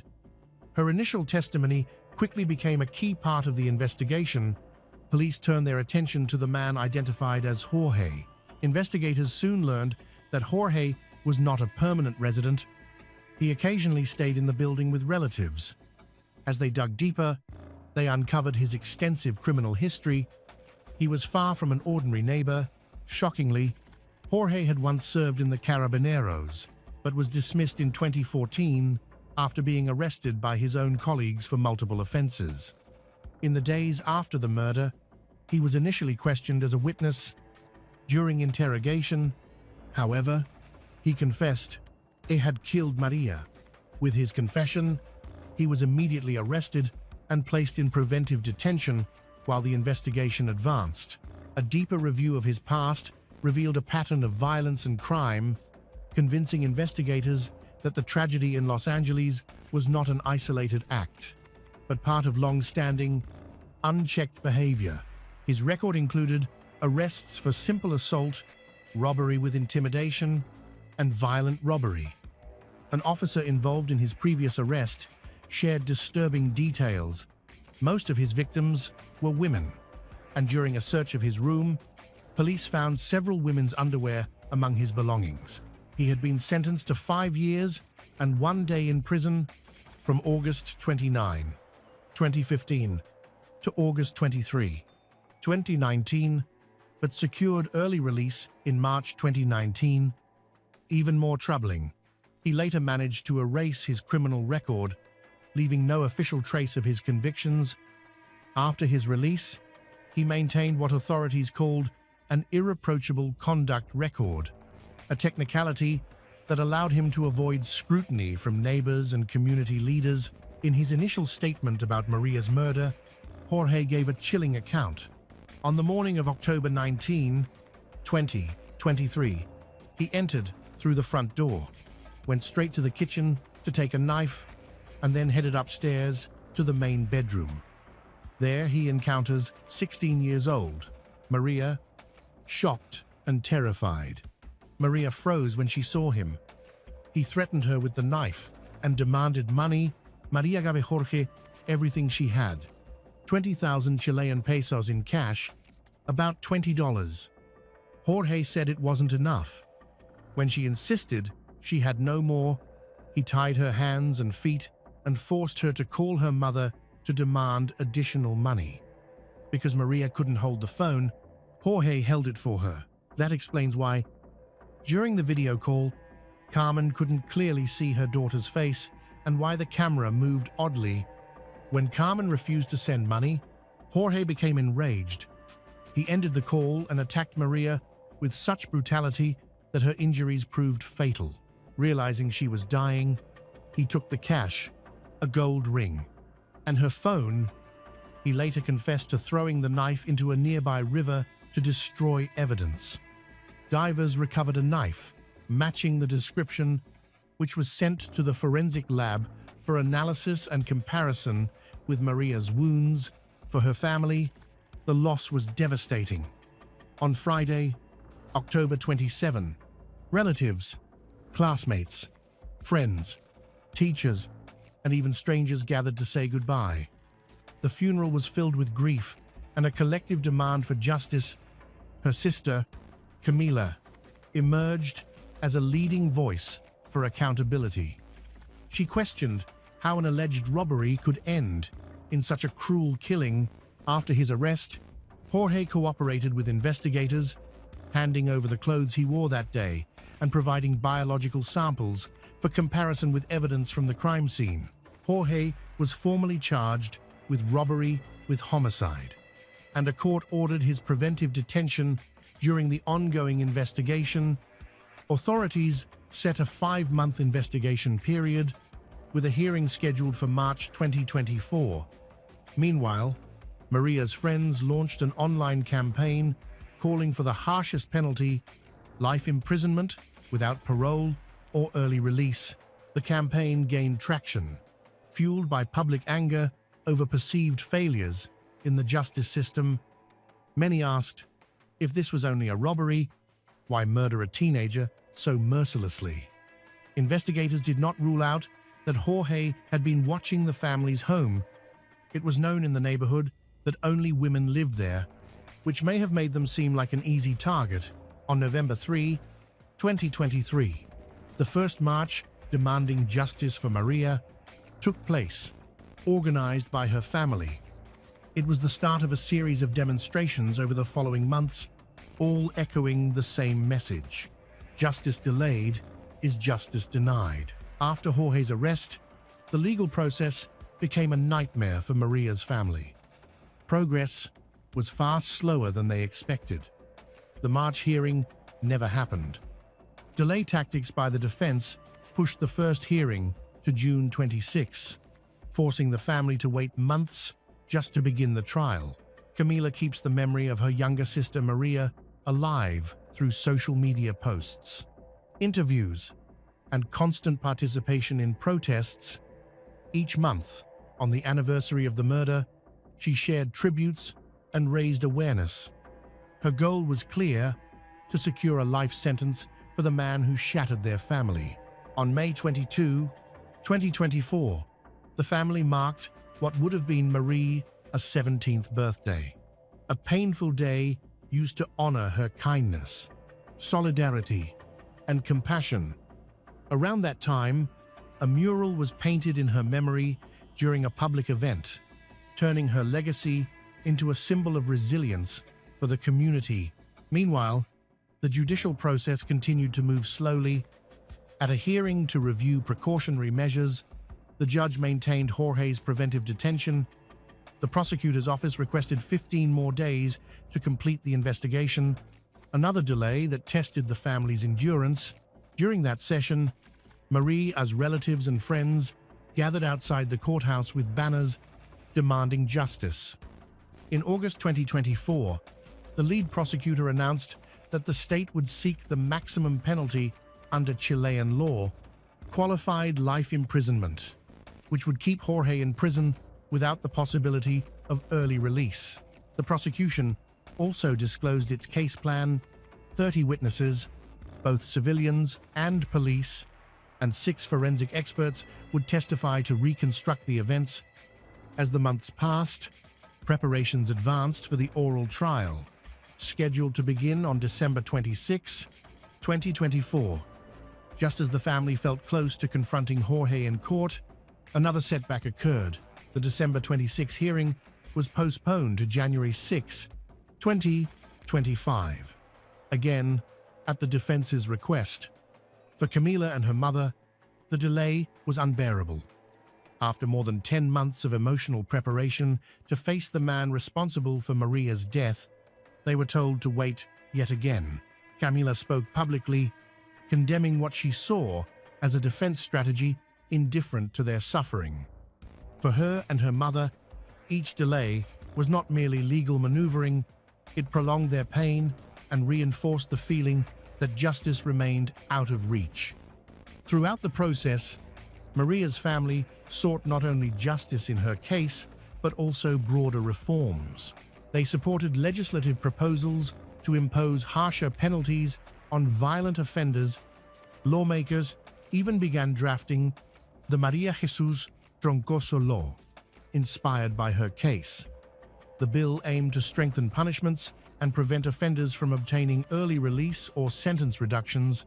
As Jorge had previously done, it also sought tougher penalties for non-intimate femicides, cases in which a man murders a woman with whom he has no romantic, familial, or cohabiting relationship.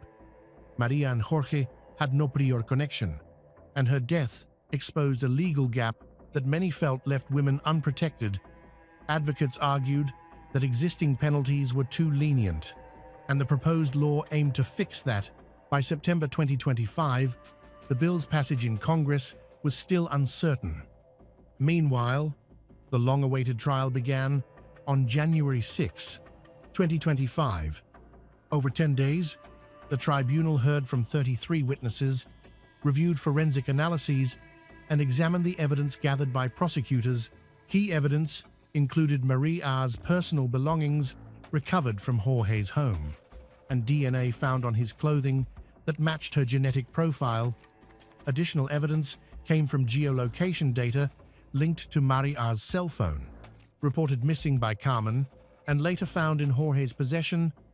Surveillance footage placed him near the residence. Most damaging was his own confession. The defense tried to exclude it, claiming constitutional violations, but the court ruled the confession valid. The defense also tried to downgrade the charges to simple robbery, with violence followed by homicide. The tribunal rejected that argument, concluding the murder occurred during the robbery itself. The crime was therefore classified as robbery with homicide. After more than 15 months of waiting, the court delivered its verdict. Jorge Rebolledo Martinez was sentenced to qualified life imprisonment. This sentence requires at least 40 years in prison before he becomes eligible for any form of release. With no alternative sentences or early benefits, he was also permanently barred from holding public office or any official role and lost his political rights for life. For Carmen, the sentence could not heal the wound. She acknowledged that no ruling could bring back her daughter or erase the pain. Still, the decision offered a measure of relief, a formal recognition that justice had finally been served. The murder of Maria left a profound mark on her family and the community. Her case resonated far beyond Los Angeles, Chile, as a stark reminder of the dangers women continue to face and the urgent need for stronger protections.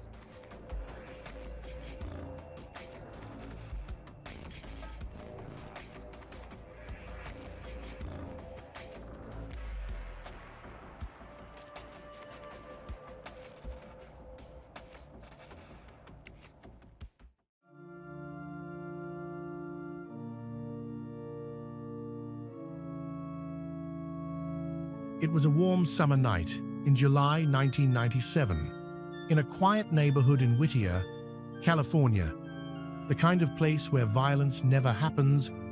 On a deserted street in the middle of the night, gunshots pierced the silence. When police arrived, they found a chaotic scene. Bruce Cleland, a respected software engineer, lying in a pool of blood. It quickly became clear that this was no random act of violence. It was something more planned, deliberate, and sinister.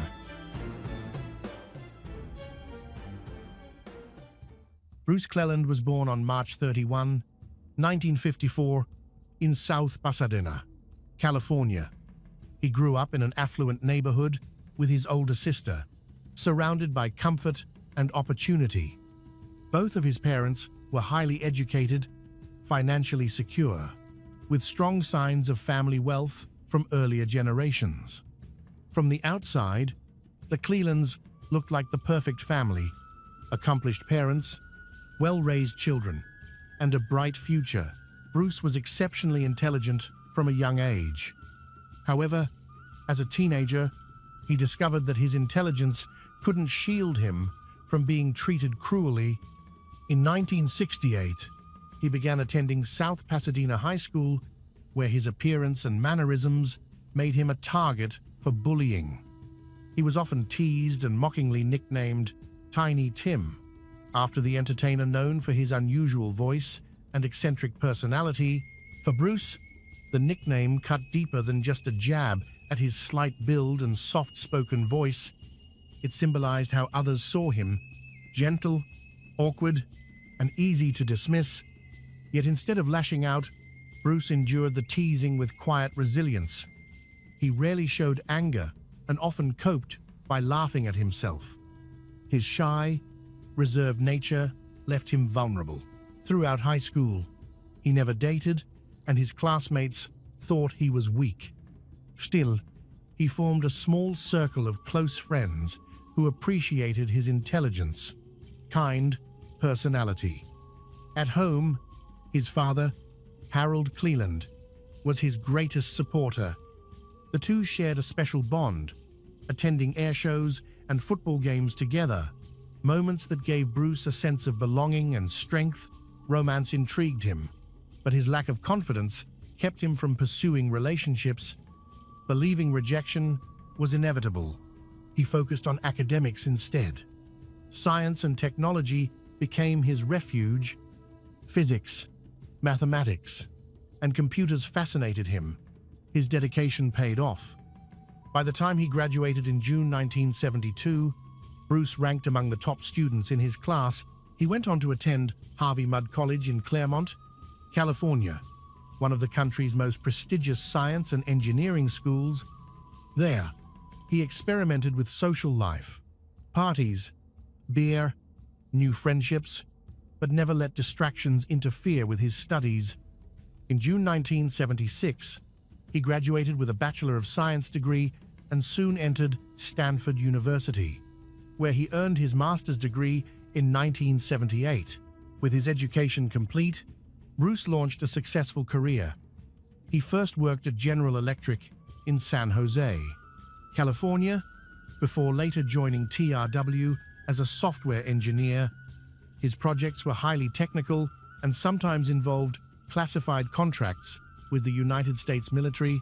In 1987, Bruce transferred within the company and relocated to Redondo Beach. By then, he was earning over $100,000 a year, a remarkable salary at the time. Yet despite his income, Bruce lived simply. He drove modest cars, avoided luxury, and invested carefully in savings and stocks.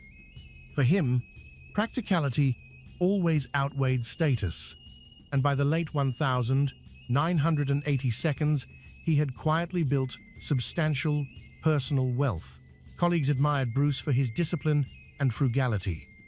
Every decision he made, whether financial or personal, reflected a thoughtful, methodical character. By the 1992, he was in his 40s, financially secure, and respected in his field. The shy teenager, once mocked in high school, had grown into a man with stability and confidence. Yet in matters of the heart, Bruce still seemed paralyzed. Years of solitude and inexperience left him uncertain and hesitant when it came to love. All of that changed in late 1995. That year, Bruce met a woman who would alter the course of his life, Rebecca. Their paths crossed at a local swap meet where Rebecca was selling spices. For Bruce, who had never been much of a dater, the encounter was electric. Captivated by her beauty and charm, he clumsily tried to impress her, even offering the idea of a job at an IT company. Rebecca handed him her resume. Soon afterward, Bruce called her. A relationship began. From the start, Rebecca's intentions appeared unusually direct. Within a week of meeting, she suggested marriage. For Bruce, who had never experienced such attention from a woman, the proposal was overwhelming yet deeply flattering. Eager for love, he agreed. Stepping blindly into his first serious relationship, Rebecca wasted no time. She introduced him to her 5-year-old son, claiming she had no contact with the boy's father and did not even know his identity. Almost immediately, she leaned on Bruce for financial support. Complaining about her living situation, she accepted his offer to rent her an apartment. Bruce furnished it, covered expenses, and even bought her a car. At first, it was a used Honda, but soon he upgraded it to a new Toyota after her persuasion. Over time, the requests grew bolder. Cosmetic surgery, jewelry, even a boat. For Bruce, who had spent years carefully saving, generosity felt like love. For Rebecca, it became a test of how much she could extract. Rebecca insisted on waiting until marriage for physical intimacy, something he interpreted as a sign of morality and self-respect. She claimed she had only ever been with one man, the father of her child. To Bruce, this made her unique, someone worth protecting and sacrificing for. When it came time to choose an engagement ring, Rebecca selected an extravagant diamond worth $10,000. Despite his normally cautious nature with money, Bruce eagerly paid. Soon after, she set her sights on a 4-bedroom house near Los Angeles, priced at $350,000, an enormous commitment for the mid-negative 1,990 seconds. Bruce purchased it, believing it was a gesture of love and security. They had a wedding in October 1996, but Rebecca wanted more. She envisioned a lavish church ceremony in January 1997, one she felt would showcase her true worth. Until then, she suggested that she and her son move into the new house, while Bruce wait until the church wedding before joining them. To Bruce, this seemed like a sign of tradition and respect. In reality, Rebecca had already discovered his greatest weakness, his innocence. She knew he was inexperienced with women, defenseless against manipulation, and utterly flattered by her attention. What Bruce saw as love, Rebecca quickly turned into leverage. But who was Rebecca, really? Her story had begun long before she ever met Bruce. Her mother, Lucy, grew up in Mexico, where she endured abuse that led to an early pregnancy.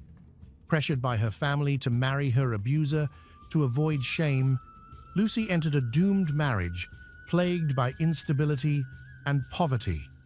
Seeking escape, the family eventually immigrated to the United States, hoping for a better life. On August 15, 1969, Rebecca Salcedo was born in California, the third daughter in a family already marked by hardship. Her father abandoned the household when she was still a child, leaving her mother, Lucy, to shoulder the burden of raising 3 daughters alone. Years later, the family discovered that he had died, but by then, Lucy had long been forced into the dual role of provider and caregiver. Life in California was expensive, and though the extended family sometimes helped, money was always scarce. Eventually, Lucy remarried. Her new husband, Pedro Salcedo, accepted the girls as his own and tried to bring stability to the home. Still, Pedro was not wealthy, and the family's lifestyle remained modest, with every dollar carefully stretched just to cover essentials. Even with Pedro's support, Lucy's mental health began to unravel. Withdrawn and overwhelmed, she increasingly retreated from daily responsibilities. This left her daughters with little structure or guidance. Instead of a cohesive, supportive household, tension became the norm. The sisters quarreled constantly, competing against one another rather than working together. In this chaotic atmosphere, Rebecca quickly realized she could live without real authority over her. She came and went as she pleased, shaping her own rules. As Rebecca entered her teenage years, she embraced a lifestyle centered on attention, popularity, and freedom. Schoolwork became secondary. She preferred parties, shopping trips, and the thrill of being noticed. With natural charm and striking looks, She quickly learned that she could bend situations to her advantage. Boys offered her rides, gifts, and money, benefits she rarely turned down. By age 16, she took her independence to another level. She agreed to marry a man who desperately needed a green card. As a U.S. citizen, she could provide it, and in return, she received $2 This marriage of convenience marked a turning point. It was the first in a long series of calculated decisions where relationships became a means of survival, opportunity, and profit. The early 1990 seconds introduced even greater turmoil. In 1991, Rebecca was arrested on charges of possession of illegal substances with intent to sell. The conviction resulted in a 3-year prison sentence. Around the same time, she discovered she was pregnant. When asked about the father, she admitted she had no idea who he was. On October 22, 1991, while still behind bars, she gave birth to a son. Her family cared for the child during her incarceration. Though sentenced to 3 years, she was released after roughly a year and a half for good behavior. This dark chapter would later be completely hidden from Bruce Cleland, who never suspected the reality of her past. Upon leaving prison, Rebecca faced the daunting challenge of rebuilding her life. No job, no degree, and the responsibility of a young child, but she soon entered a relationship that offered emotional refuge. Her partner was Sherry, a former police officer. To those who knew Rebecca at the time, Sherry seemed to be her true love. Rebecca even had Sherry's name tattooed on her leg as a permanent sign of commitment. For several years, from 1991 to 1994, Rebecca, Sherry, and her son built a life together. It was perhaps the most stable and genuinely happy period Rebecca ever experienced. That sense of stability was abruptly shattered in 1994. Lucy, long plagued by mental illness, took her own life. The tragedy devastated Rebecca. Friends and family noticed a dramatic change in her behavior. Once relatively steady, she became volatile, argumentative, and unpredictable. Her relationship with Sherry began to crumble under constant fights, infidelity, and Rebecca's return to partying. By the end of the year, the bond was broken. Rebecca once again found herself untethered, drifting from one social circle to another, seeking someone new to provide the security and attention she craved. It was in this vulnerable and unstable period that Rebecca crossed paths with Bruce Cleland. To her, Bruce represented something she had been seeking for years, a man who was gentle, trusting, and financially secure. She immediately recognized his naivety in matters of love and knew how to craft a persona that would appeal to him. She presented herself as principled, loyal, and morally upright. To Rebecca, Bruce was the perfect target, wealthy, inexperienced, and eager to please. Bruce, captivated by love, completely trusted Rebecca. He bought a house, looking forward to them living together. But the house quickly became a busy center of activity. Rebecca invited friends over frequently, hosted parties, and entertained men whom she introduced as cousins. Bruce never questioned her explanations. His deep trust, combined with his lack of relationship experience, left him unable to see what was happening right in front of him. In January 1997, their lavish church wedding finally took place. A ceremony designed to match Rebecca's ambitions and to project an image of perfection. To the outside world, they seemed like a success story. Bruce, the accomplished, intelligent professional, and Rebecca, the devoted young wife. But appearances were deceiving. At her bachelorette party, just days before the ceremony, Rebecca confided to friends that she didn't love Bruce at all. Her marriage, she admitted, was about one thing only: money. Bruce and Rebecca traveled to Hawaii for their honeymoon, but the trip only highlighted how fragile their union truly was. Even then, Rebecca could not hide her disdain. She called friends and ridiculed her new husband, describing her intimate life with him in cruel detail, saying it was the most humiliating experience of her life. Many hoped marriage might soften Rebecca, that with time she would grow into the role of a loyal partner, especially with a man as devoted as Bruce. He continued to shower her with kindness, patience, and loyalty, but Rebecca never even pretended to reciprocate. Once back from Hawaii, the thin facade of marriage crumbled entirely. Rebecca returned to late nights, wild parties, and lavish spending, burning through Bruce's money as though it were endless. Her infidelity was no secret. She saw other men openly, and while friends noticed, Bruce seemed unwilling, or unable, to confront the truth. Instead, he retreated into his work, spending less time at home and leaving Rebecca free to indulge in her desires. Within just 4 months of their wedding, the situation was irreparably broken. Rebecca began talking openly about divorce, boasting to her friends about the large settlement she expected to secure. What she failed to understand, however, was California's clear legal boundary. The fortune Bruce had carefully built before their marriage would remain his. Still, Rebecca pressed forward, determined to turn the marriage into profit. The first public cracks appeared in April when police were called to their home after a heated, loud argument spilled out of control.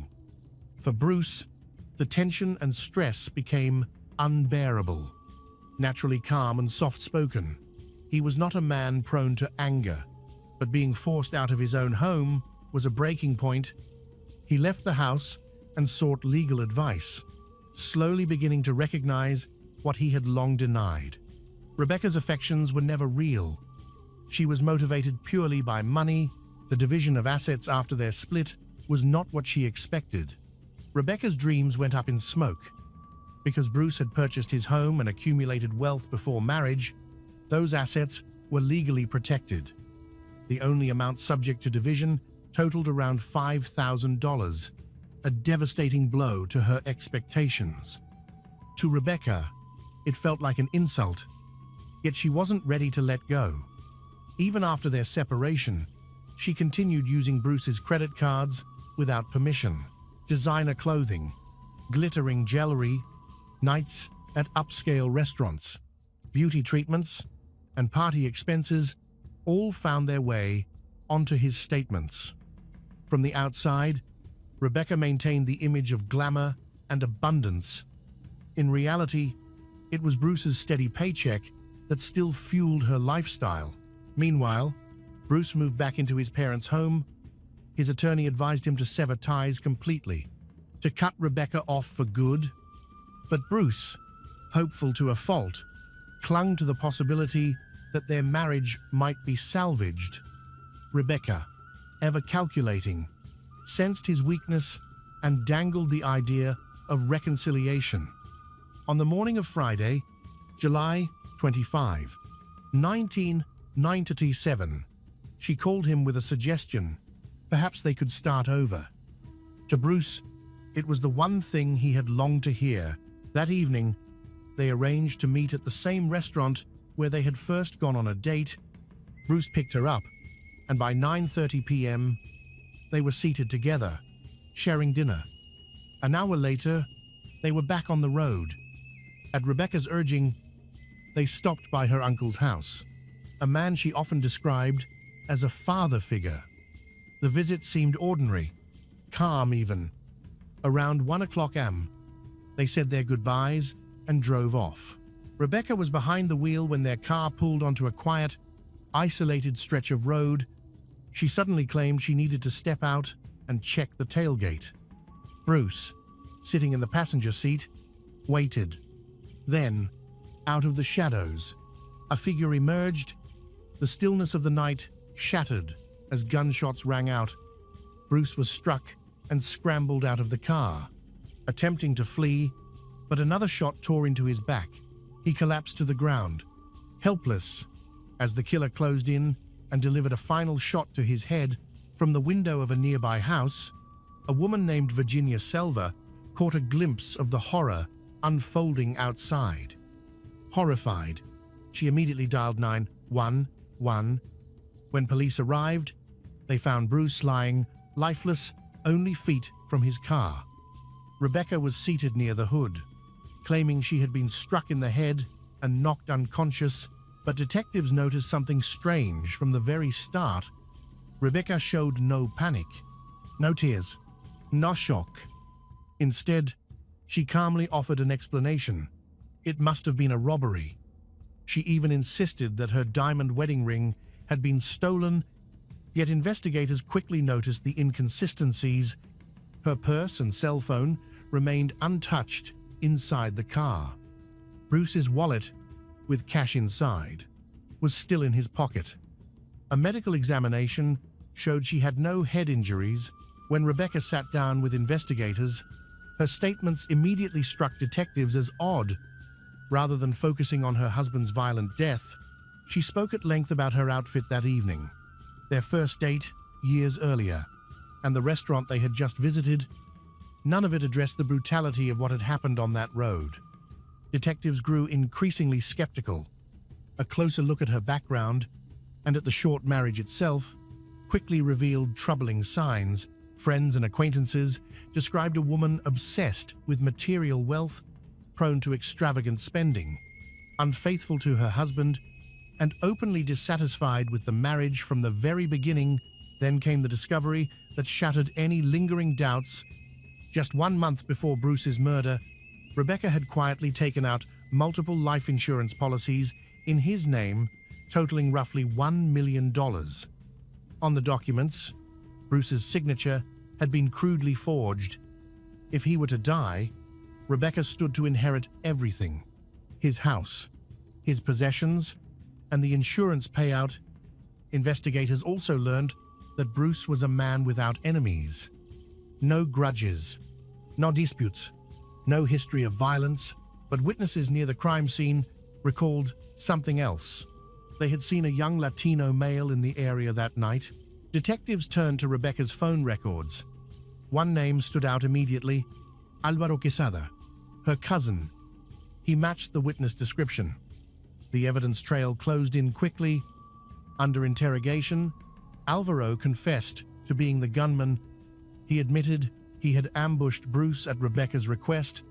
His brother, José Quesada, also confessed to participating in the crime.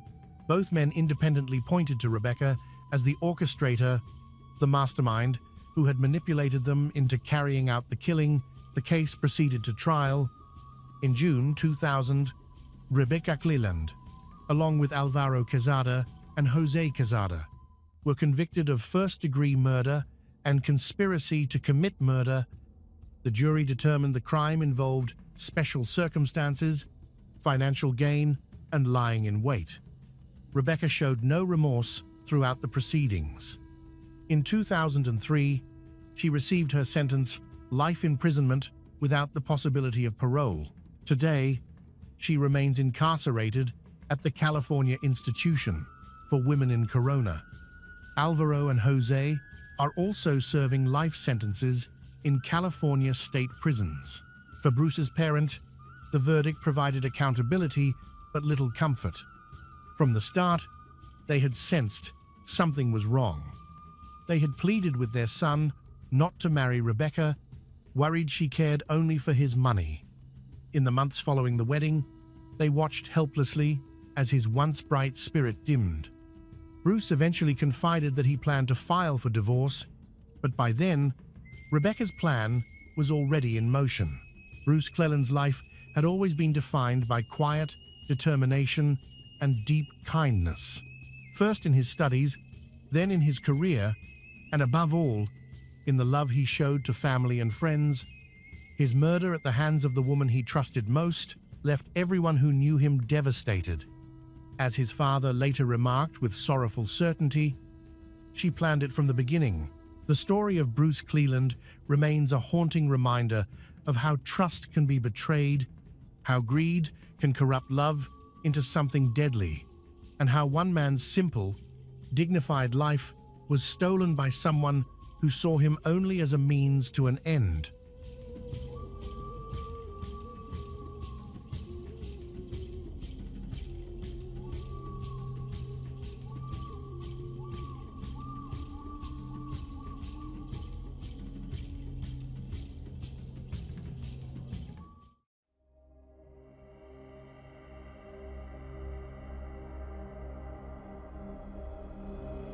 In Cottonwood Heights, Utah, at 11:47 p.m., a call was secretly recorded. During that conversation, Jennifer confessed to her lover that she had killed her husband, Matthew. From that moment on, the truth about a seemingly perfect marriage began to emerge, leading to one of the most shocking family crimes in Utah. Jennifer Gledhill and Matthew Johnson seemed to have it all.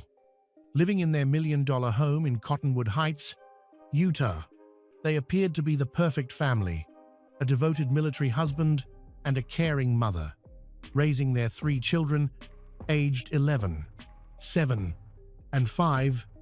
Matthew, 51, was a respected member of the Utah National Guard's 19th Special Forces Group. Known for his reliability and brilliance, his fellow soldiers said he was the kind of man they could always count on for answers. Jennifer, 42, was seen as a devoted mother and supportive military wife, whom many of Matthew's friends described as nice and rather reclusive, but beneath the surface, their marriage had begun to fracture months earlier. In August 2024, Jennifer filed for a temporary protective order against Matthew, claiming she needed protection from him. Yet, when the case reached 3rd District Commissioner Russell Minus, he dismissed the request. The commissioner noted that text messages from Jennifer to Matthew were repeatedly berating, belittling, and demeaning, if not outright attempts, to goad him into a violent response on the 16th of September, 2024. Just days before the tragedy that would shatter their family forever. Commissioner Minus dismissed the protective order, ruling that no abuse had occurred. In the weeks leading up to September, Matthew's friends noticed changes. Jennifer's behavior had become so erratic that Matthew sometimes stayed overnight at a National Guard facility, telling those close to him that he feared for his safety. In one of his final conversations with a longtime friend, retired Guardsman Kevin Thompson, Matthew said he was ready to move on and file for divorce. Behind his back, Jennifer was living a double life. She was deeply involved in an affair with another man, an affair so intense that it consumed her thoughts. On the 19th of September, just days before Matthew's death, Jennifer showed her lover a loaded Glock 19X she kept in the home. At the time, he brushed it off. Firearms weren't unusual in a military family, but prosecutors later argued this was part of a calculated plan. She had arranged for their 3 children to stay at her parents' house the night she planned to kill Matthew. The stage was being set for a confrontation that would end in tragedy. The 20th of September, 2024, began like any other day. But by evening, the fragile facade of the marriage would finally crumble. Matthew had discovered the truth about his wife's affair, and witnesses would later report hearing a heated argument between the couple that night.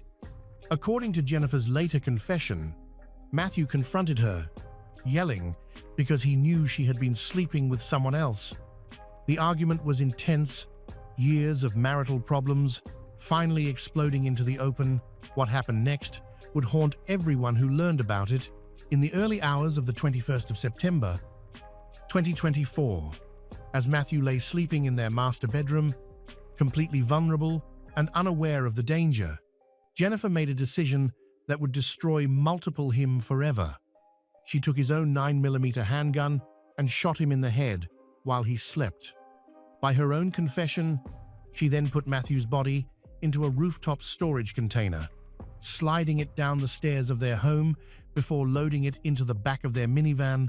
She smashed his phone and drove his truck to a nearby neighborhood, abandoning it blocks from their home. Then, in what can only be described as a methodical cover-up, Jennifer drove north with her husband's body and buried him in a shallow grave at a location that remains unknown to this day. When she returned home, she began an extensive cleanup operation. She bleached the walls, used carpet cleaning supplies throughout the master bedroom, and ordered a new mattress to replace the blood-soaked one where Matthew had been killed. The mattress arrived just 2 days later, but Jennifer's most critical mistake was yet to come. On the 22nd of September, just before midnight, Jennifer showed up at her lover's home and made a confession that would ultimately lead to her arrest. She told him everything: how she had killed Matthew, how she had disposed of his body, and how she had cleaned up the crime scene. The man noticed bruises on Jennifer's body during their conversation, and when he asked about them, she casually explained that she had gotten them while burying her husband and cleaning the house of evidence. Her lover was terrified by what he had heard. Jennifer, whom he thought he knew, had just confessed to cold-blooded murder with an almost casual demeanor. The truth was about to come out, and it was worse than anyone imagined. Jennifer's lover was so disturbed by her confession that he decided to record their next phone conversation. When he told Jennifer that he was frightened by what she had told him, her response was chilling and would become one of the most haunting pieces of evidence in the case.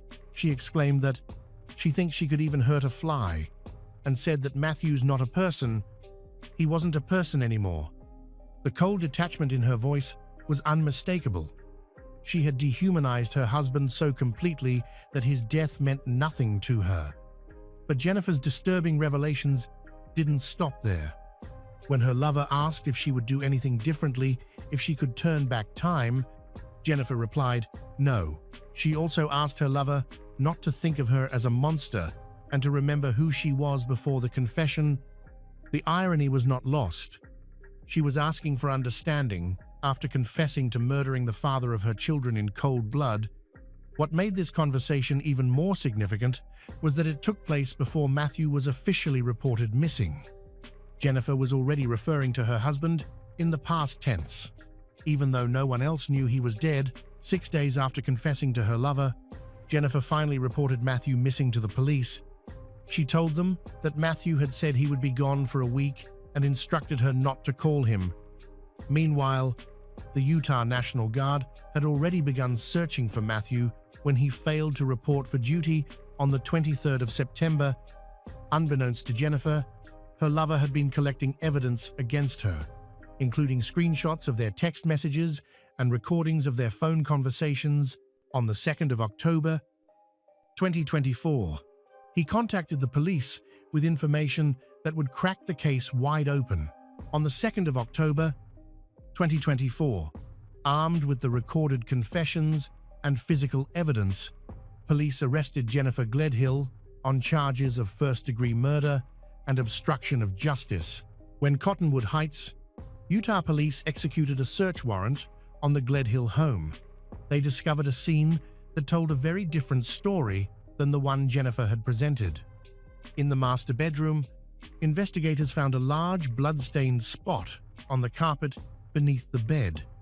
Blood was also found on the bed frame slats, which corroborated Jennifer's confession to her lover. The house reeked of bleach, and there were reddish-brown stains on the walls, bed frame, and blinds. Tellingly, the mattress in the bedroom was brand new. Phone records later revealed that Jennifer had ordered it on the 24th of September, just 3 days after the murder. It had been delivered 2 days later. During the investigation, police also discovered GPS data from Jennifer's phone showing her movements on the 21st of September and 22nd. The data showed her traveling to the location where Matthew's truck was found at around 6 o'clock a.m., and later tracking her journey north toward Davis County, exactly where she claimed to have buried his body. But the investigation was far from over.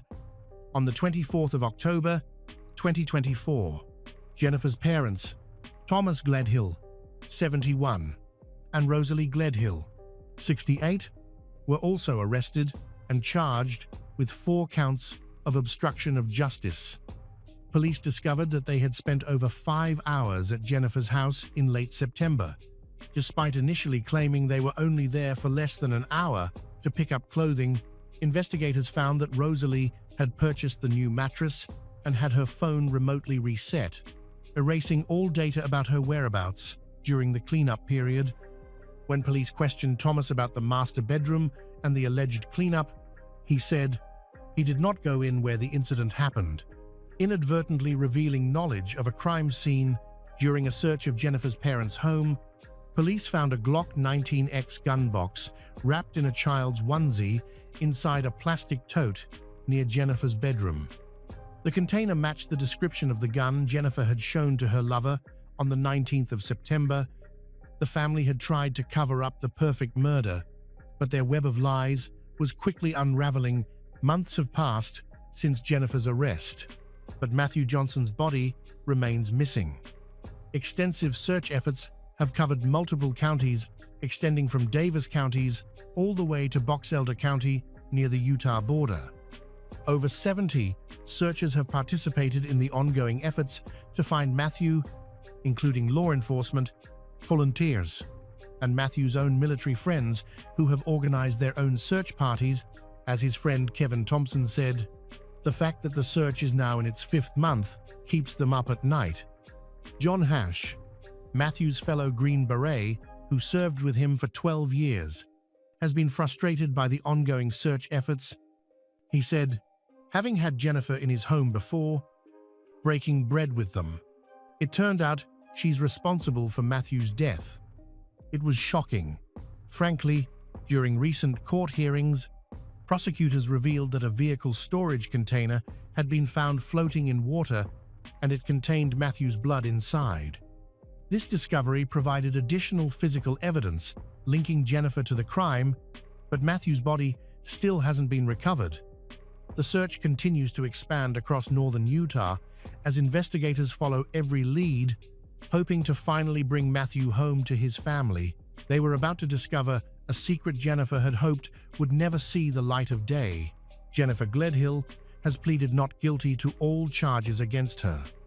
She faces 1 count of first-degree murder, 5 counts of obstruction of justice, 1 count of possession of a controlled substance, 1 count of abuse or desecration of a human body, and 1 count of tampering with a witness. During her bail hearing, prosecutors argued that Jennifer posed a significant danger to the community and to the integrity of the investigation. They revealed that she had told her lover she would shoot herself rather than go to jail, demonstrating both her desperation and potential for further violence. The judge sided with the prosecutors and denied Jennifer's request for bail, noting the risk she posed to the community. She remains in custody at the Salt Lake County Jail. Adding another layer of complexity to the case is the matter of Matthew's $500,000 Credential life insurance policy, with Jennifer named as the beneficiary. Because Jennifer is facing murder charges and Matthew's body is still missing, Credential has asked the court to determine who should receive the money. Jennifer's trial is scheduled to begin on the 8th of December, 2025, and is expected to last 8 days. Perhaps the most heartbreaking aspect of this case is the plight of the 3 children who have lost both parents, 1 to murder and 1 to imprisonment. Matthew Johnson's family has released a statement through their victim representative saying they are hopeful that they will find Matthew soon, or that Jennifer or someone will come forward with the location of his body so they can properly lay him to rest. The prosecution's theory is straightforward but chilling. Jennifer Gledhill killed her husband because he discovered her affair, and she wanted to be free to pursue her relationship with her lover rather than go through a messy divorce that might have resulted in shared custody and financial obligations. She chose murder. As we await Jennifer Gledhill's trial in December 2025, one question haunts everyone involved in this case. How does a mother of three justify destroying so many lives for the sake of an affair? Perhaps we'll never fully understand the depths of her selfishness and cruelty. What we do know is that her actions have created wounds that will never fully heal. Justice may eventually be served, but Matthew Johnson will never come home to his children, and somewhere in northern Utah, a devoted father and soldier lies in an unmarked grave, waiting for someone to finally tell the truth about where he can be found.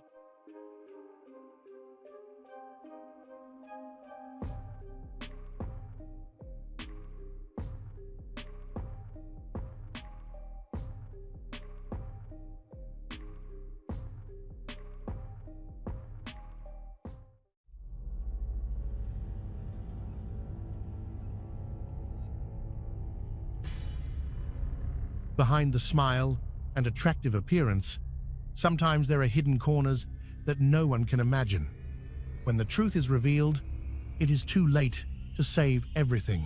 On a quiet March morning in 2018, the suburban calm of Ajax, Ontario, was shattered by a crime so brutal that it left an entire community reeling. Within hours, 3 lives were extinguished, 1 family was destroyed, leaving behind painful questions about love, jealousy, and the warning signs that had gone unheeded.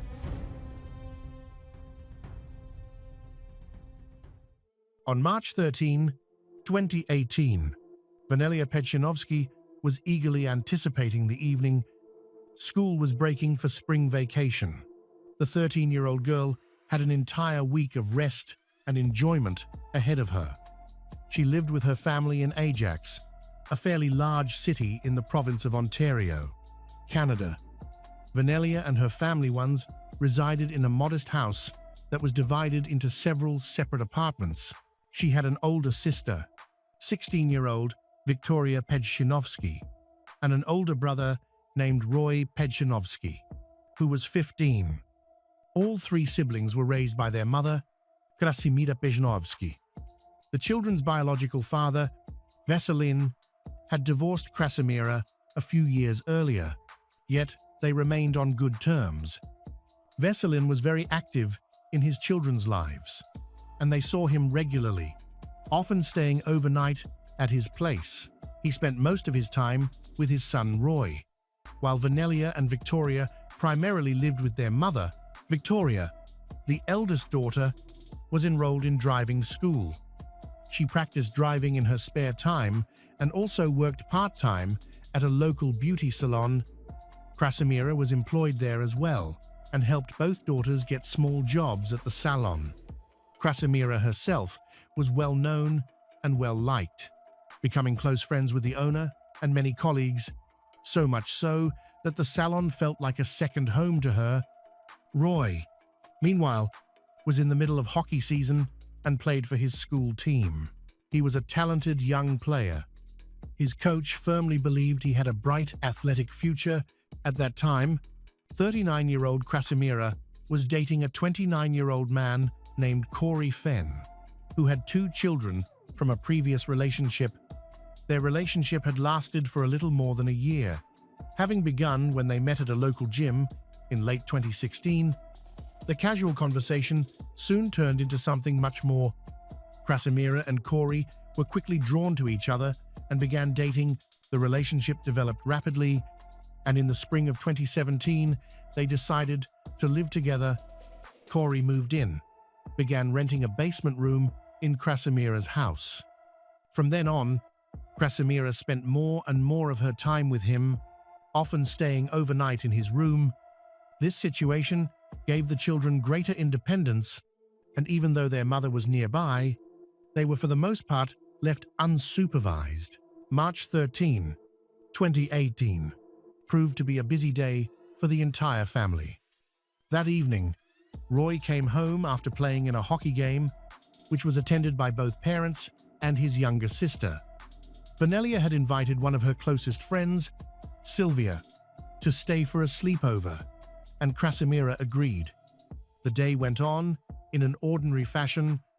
After Roy's game, Krasimira returned home and soon went downstairs to be with Corey.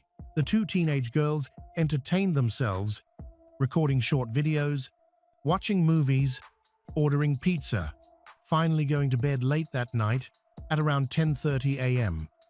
On March 14, 2018, Sylvia was awakened by the constant vibration of Vanellia's mobile phone. Wanting to keep sleeping, she tried to ignore it, but after a while, she could no longer tolerate the sound. She attempted to wake her friend, but was unsuccessful. Looking at the screen, Sylvia saw numerous missed calls and messages. Thinking it might be urgent, she finally managed to rouse Vanellia. It turned out that Victoria had been calling throughout the morning. Their mother was supposed to pick her up after a driving lesson, but she had not answered the phone. So she asked Vanellia to go find their mother and remind her to leave. Vanellia left the room, while Sylvia stayed in bed, distracted by her own phone. At 11 o'clock a woman entered the room where Sylvia was staying. She was a police officer who told Sylvia that she needed to leave the house immediately. Sylvia was instructed to move quickly and not to look around while passing through the lower rooms. Confused and frightened, she instantly realized that something terrible must have happened inside the house. Once outside, she noticed Sherry Robinson, the owner of the beauty salon where Krasimira and Vanellia worked. Over the years, Sherry and Krasimira had become best friends, and Sherry was well aware of many personal details of Krasimira's life. Seeing Sherry there only deepened Sylvia's worry. Sherry was talking with police officers and answering their questions. According to Sherry, her shop always maintains a unique atmosphere not only for customers, but also for employees. This contributed positively to business, but it required all employees to follow certain standards, such as always looking polished and maintaining warm communication. For years, Krasimira excelled at this. But in the months leading up to that day, Sherry noticed a troubling change. Krasimira had grown withdrawn, spoke less, and appeared tense, an absolute transformation of character. She began taking more sick days, arrived late to work, and her once strong physical condition declined. As though she had stopped going to the gym, she looked sleep-deprived, overloaded, and constantly exhausted, perhaps even ill. Her outward appearance reflected this shift. Krasimira had lost a striking amount of weight. Instead of her usual stylish and elegant outfits, she now wore loose-fitting clothes that did not suit her. She had also stopped applying makeup, only putting on a minimal amount before work so she could look presentable for clients. At home, she no longer bothered with her appearance at all. Sherry grew worried about these changes and eventually had a heartfelt conversation with her friend. Krasimira confided that her boyfriend, Corey Fenn, often pressured her to go to parties where they drank excessively. Later, she even admitted that Corey had tried to get her addicted to banned substance. Sherry doesn't believe everything Krasimira says and thinks that the real problem isn't the parties, but their relationship itself. While the first few months of their romance resembled a typical honeymoon phase, things began to deteriorate drastically after Corey moved into Krasimira's home with his children. When Sherry first met Corey, she had mixed impressions. On one hand, he was muscular, attractive, and outwardly confident. On the other, his insecurity revealed itself in manipulative behavior. He accused Krasimira of infidelity, grew jealous of anyone she interacted with, and demanded constant updates about all her contacts. Soon, he insisted that she stop wearing makeup and dress in unflattering clothes, supposedly to deter unwanted male attention. Even though Krasimira reluctantly complied with these unreasonable demands, his jealousy persisted. Sherry realized the extent of Corey's control when Krasimira admitted she could no longer provide manicures for male clients. In his mind, the simple act of touching another person always implied something more. Their relationship seemed increasingly unstable, and Sherry recognized it clearly. One day, Sherry noticed injuries on Krasimira and soon learned that Corey had caused them. It became apparent that he was quick to anger whenever he failed to get his way. Any attempt by Krasimira to assert her boundaries provoked him, and he would lash out physically. In one confrontation, he slammed her against a wall with such force that the phone in her pocket broke.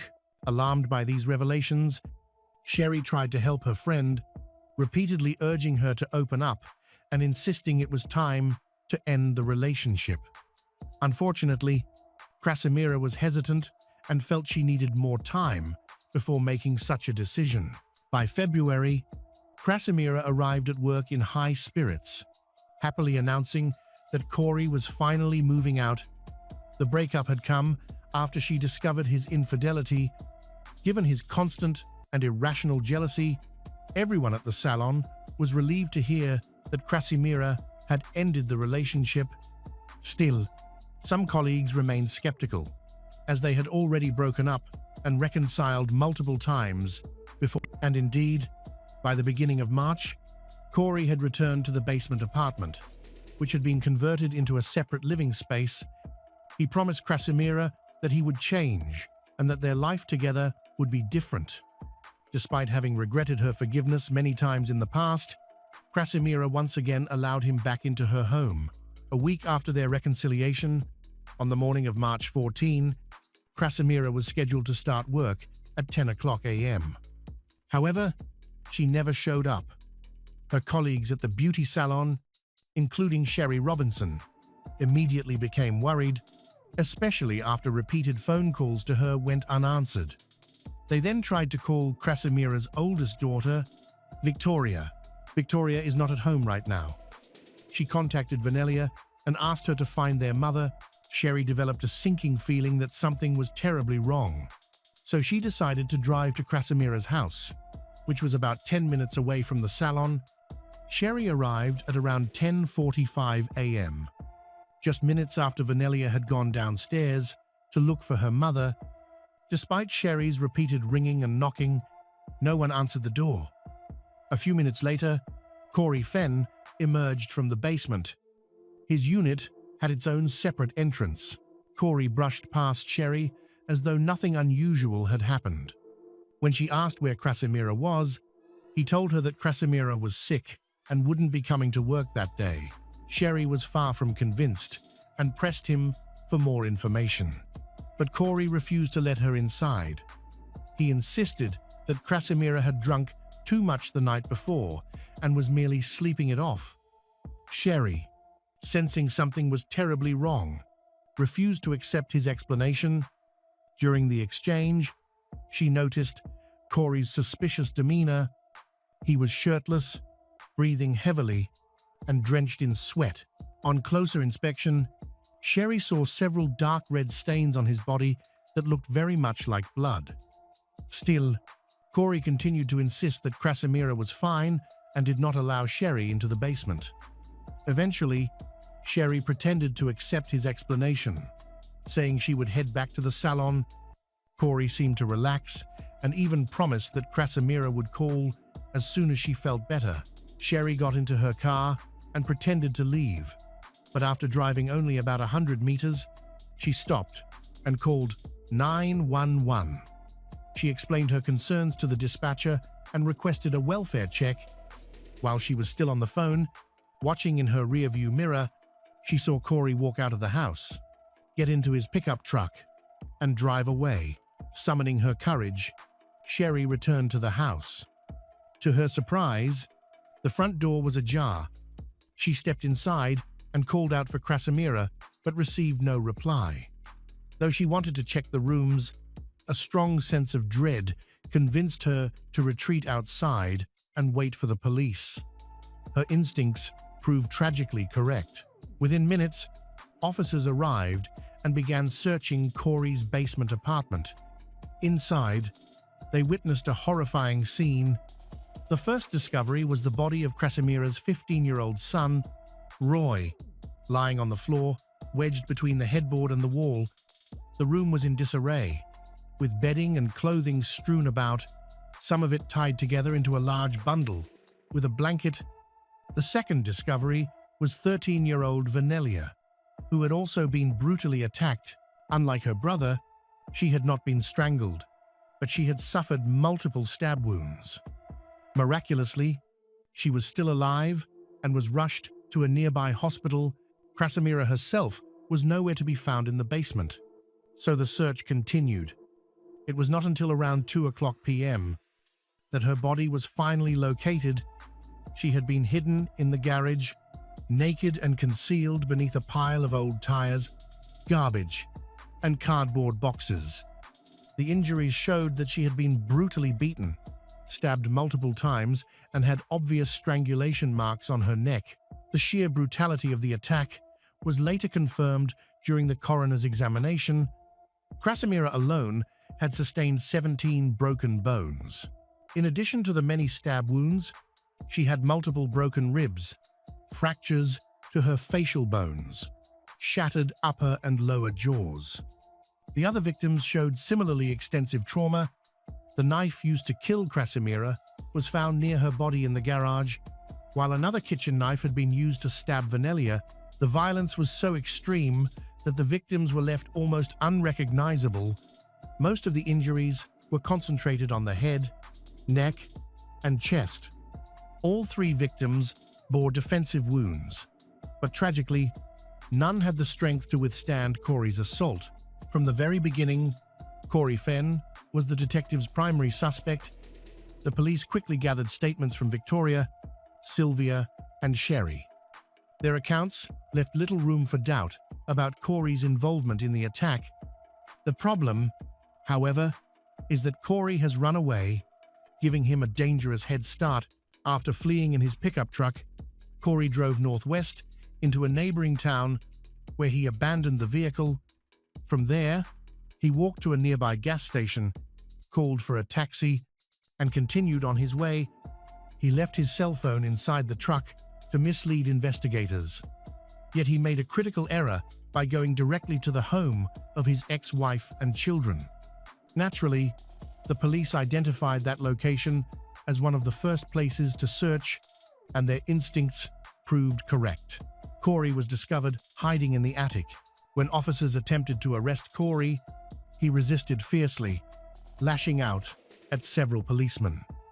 A stun gun was used to subdue him, and due to injuries sustained in the struggle, he was taken to a hospital before being transferred to the police station.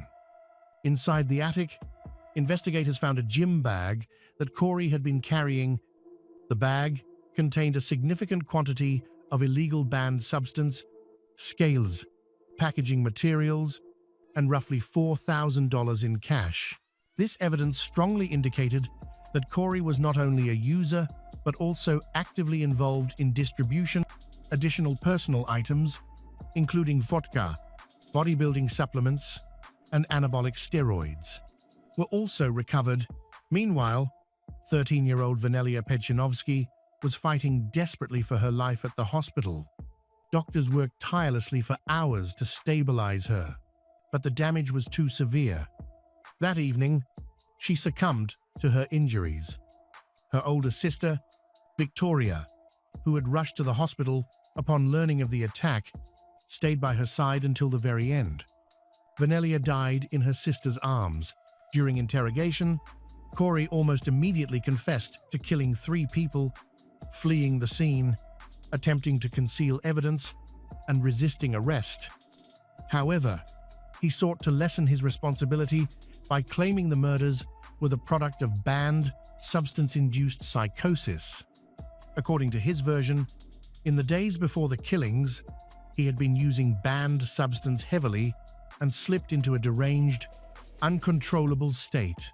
He insisted he was plagued by paranoid delusions and auditory hallucinations, which supposedly drove him to attack Krasimira and her children. Yet, as questioning continued, glaring inconsistencies emerged in Corey's account. His claims of psychosis appeared to be nothing more than a fabricated excuse to mask uncontrolled rage and jealousy. At times, he pretended to have no memory of key details. At other times, he recounted events with remarkable precision. When pressed about these contradictions, Corey stated that he simply did not want to relive the events in his mind because he would be haunted by the trauma for the rest of his life. Despite having brutally murdered 3 people, he attempted to paint himself as the victim. Later, his story shifted again. Corey now attempted to cast blame on Krasimira herself. He alleged that when she drank alcohol, she became paranoid and suspicious, accusing him of cheating and even searching the apartment for other women. He claimed that this was exactly what had occurred in the early morning hours of March 14, with Krasimira screaming and behaving irrationally. That this supposedly provoked his attack. Investigators carefully examined Corey's narrative and considered whether banned substance use and alcohol might have influenced his behavior, but this theory quickly collapsed. Toxicology reports showed that Krasimira and Corey did not use any of those substances. Contrary to his testimony, his claim that she provoked him through drunkenness was therefore baseless. Moreover, no explanation could justify the sheer level of violence inflicted in the triple homicide. The psychosis defense grew even weaker after police interviewed others who had interacted with Corey on March 14, including his ex-girlfriend. They all described him as calm, coherent, and showing no outward signs of drug intoxication. Corey's actions appeared deliberate and methodical. This was clear from his efforts to clean the apartment after the murders and from the way he tried to chase Sherry away from the house. Corey Fenn even deleted all the data from his cell phone and abandoned his pickup truck with the phone still inside, deliberately attempting to mislead investigators. His rational mindset was also evident when he specifically asked about Victoria through Sylvia. He showed no concern for Krasimira's friend. His focus was solely on members of the Pejanovsky family. This selectivity strongly suggested that he was not impaired by banned substance or alcohol and that he was fully aware of his actions. Detectives concluded that the crime bore all the hallmarks of planning and premeditation. When investigators interviewed Victoria, the surviving daughter, she provided critical insight into Corey's behavior. She explained that on March 13, she had not initially intended to spend the night at her father's house. While searching for something at home earlier that day, she had stumbled upon a large bag filled with illegal banned substance. Disturbed, she confronted her mother, warning that if Corey continued to keep such substances in the house, she would report it to the police. Outraged by the discovery, Krasimira assured her daughter that she was ending the relationship for good. She planned to order Corey out of the basement apartment and never let him return. Still shaken by what had happened, Victoria chose to stay at her father's place that evening, not wanting to be present for another inevitable confrontation. Detectives came to believe that the outbreak of violence most likely occurred after Krasimira confronted Corey. She may have mentioned both the discovery of the banned substance and the threat of going to the authorities, which escalated the situation. It became clear why Corey had later been searching for Victoria inside the house. He saw her as the person most likely to expose his criminal activities. Silencing her would have protected him, and the only reason she survived was because she happened to be elsewhere that night. According to the reconstruction of events, the triple homicide did not unfold all at once, but stretched over nearly 5 hours. After killing Krasimira and hiding her body in the garage, Corey attempted to tidy up the basement before going in search of Victoria. Instead, he encountered Roy. Corey strangled Roy into unconsciousness and then beat him to death. Hours later, Venelia, who had been upstairs with her friend Sylvia, came downstairs looking for her mother, a fatal mistake that sealed her fate. With Victoria's testimony in hand, police were confident they had a solid case for premeditation. Corey Fenn was charged with 3 counts of second-degree murder. The trial itself proved long and complicated, partly because of the global issue and partly due to Corey's own actions. He dismissed his lawyer, then declared he would represent himself. The court assigned standby counsel, but Corey continually obstructed the lawyer's efforts The attorney believed Corey should plead guilty to the triple murder while emphasizing mitigating factors such as substance abuse.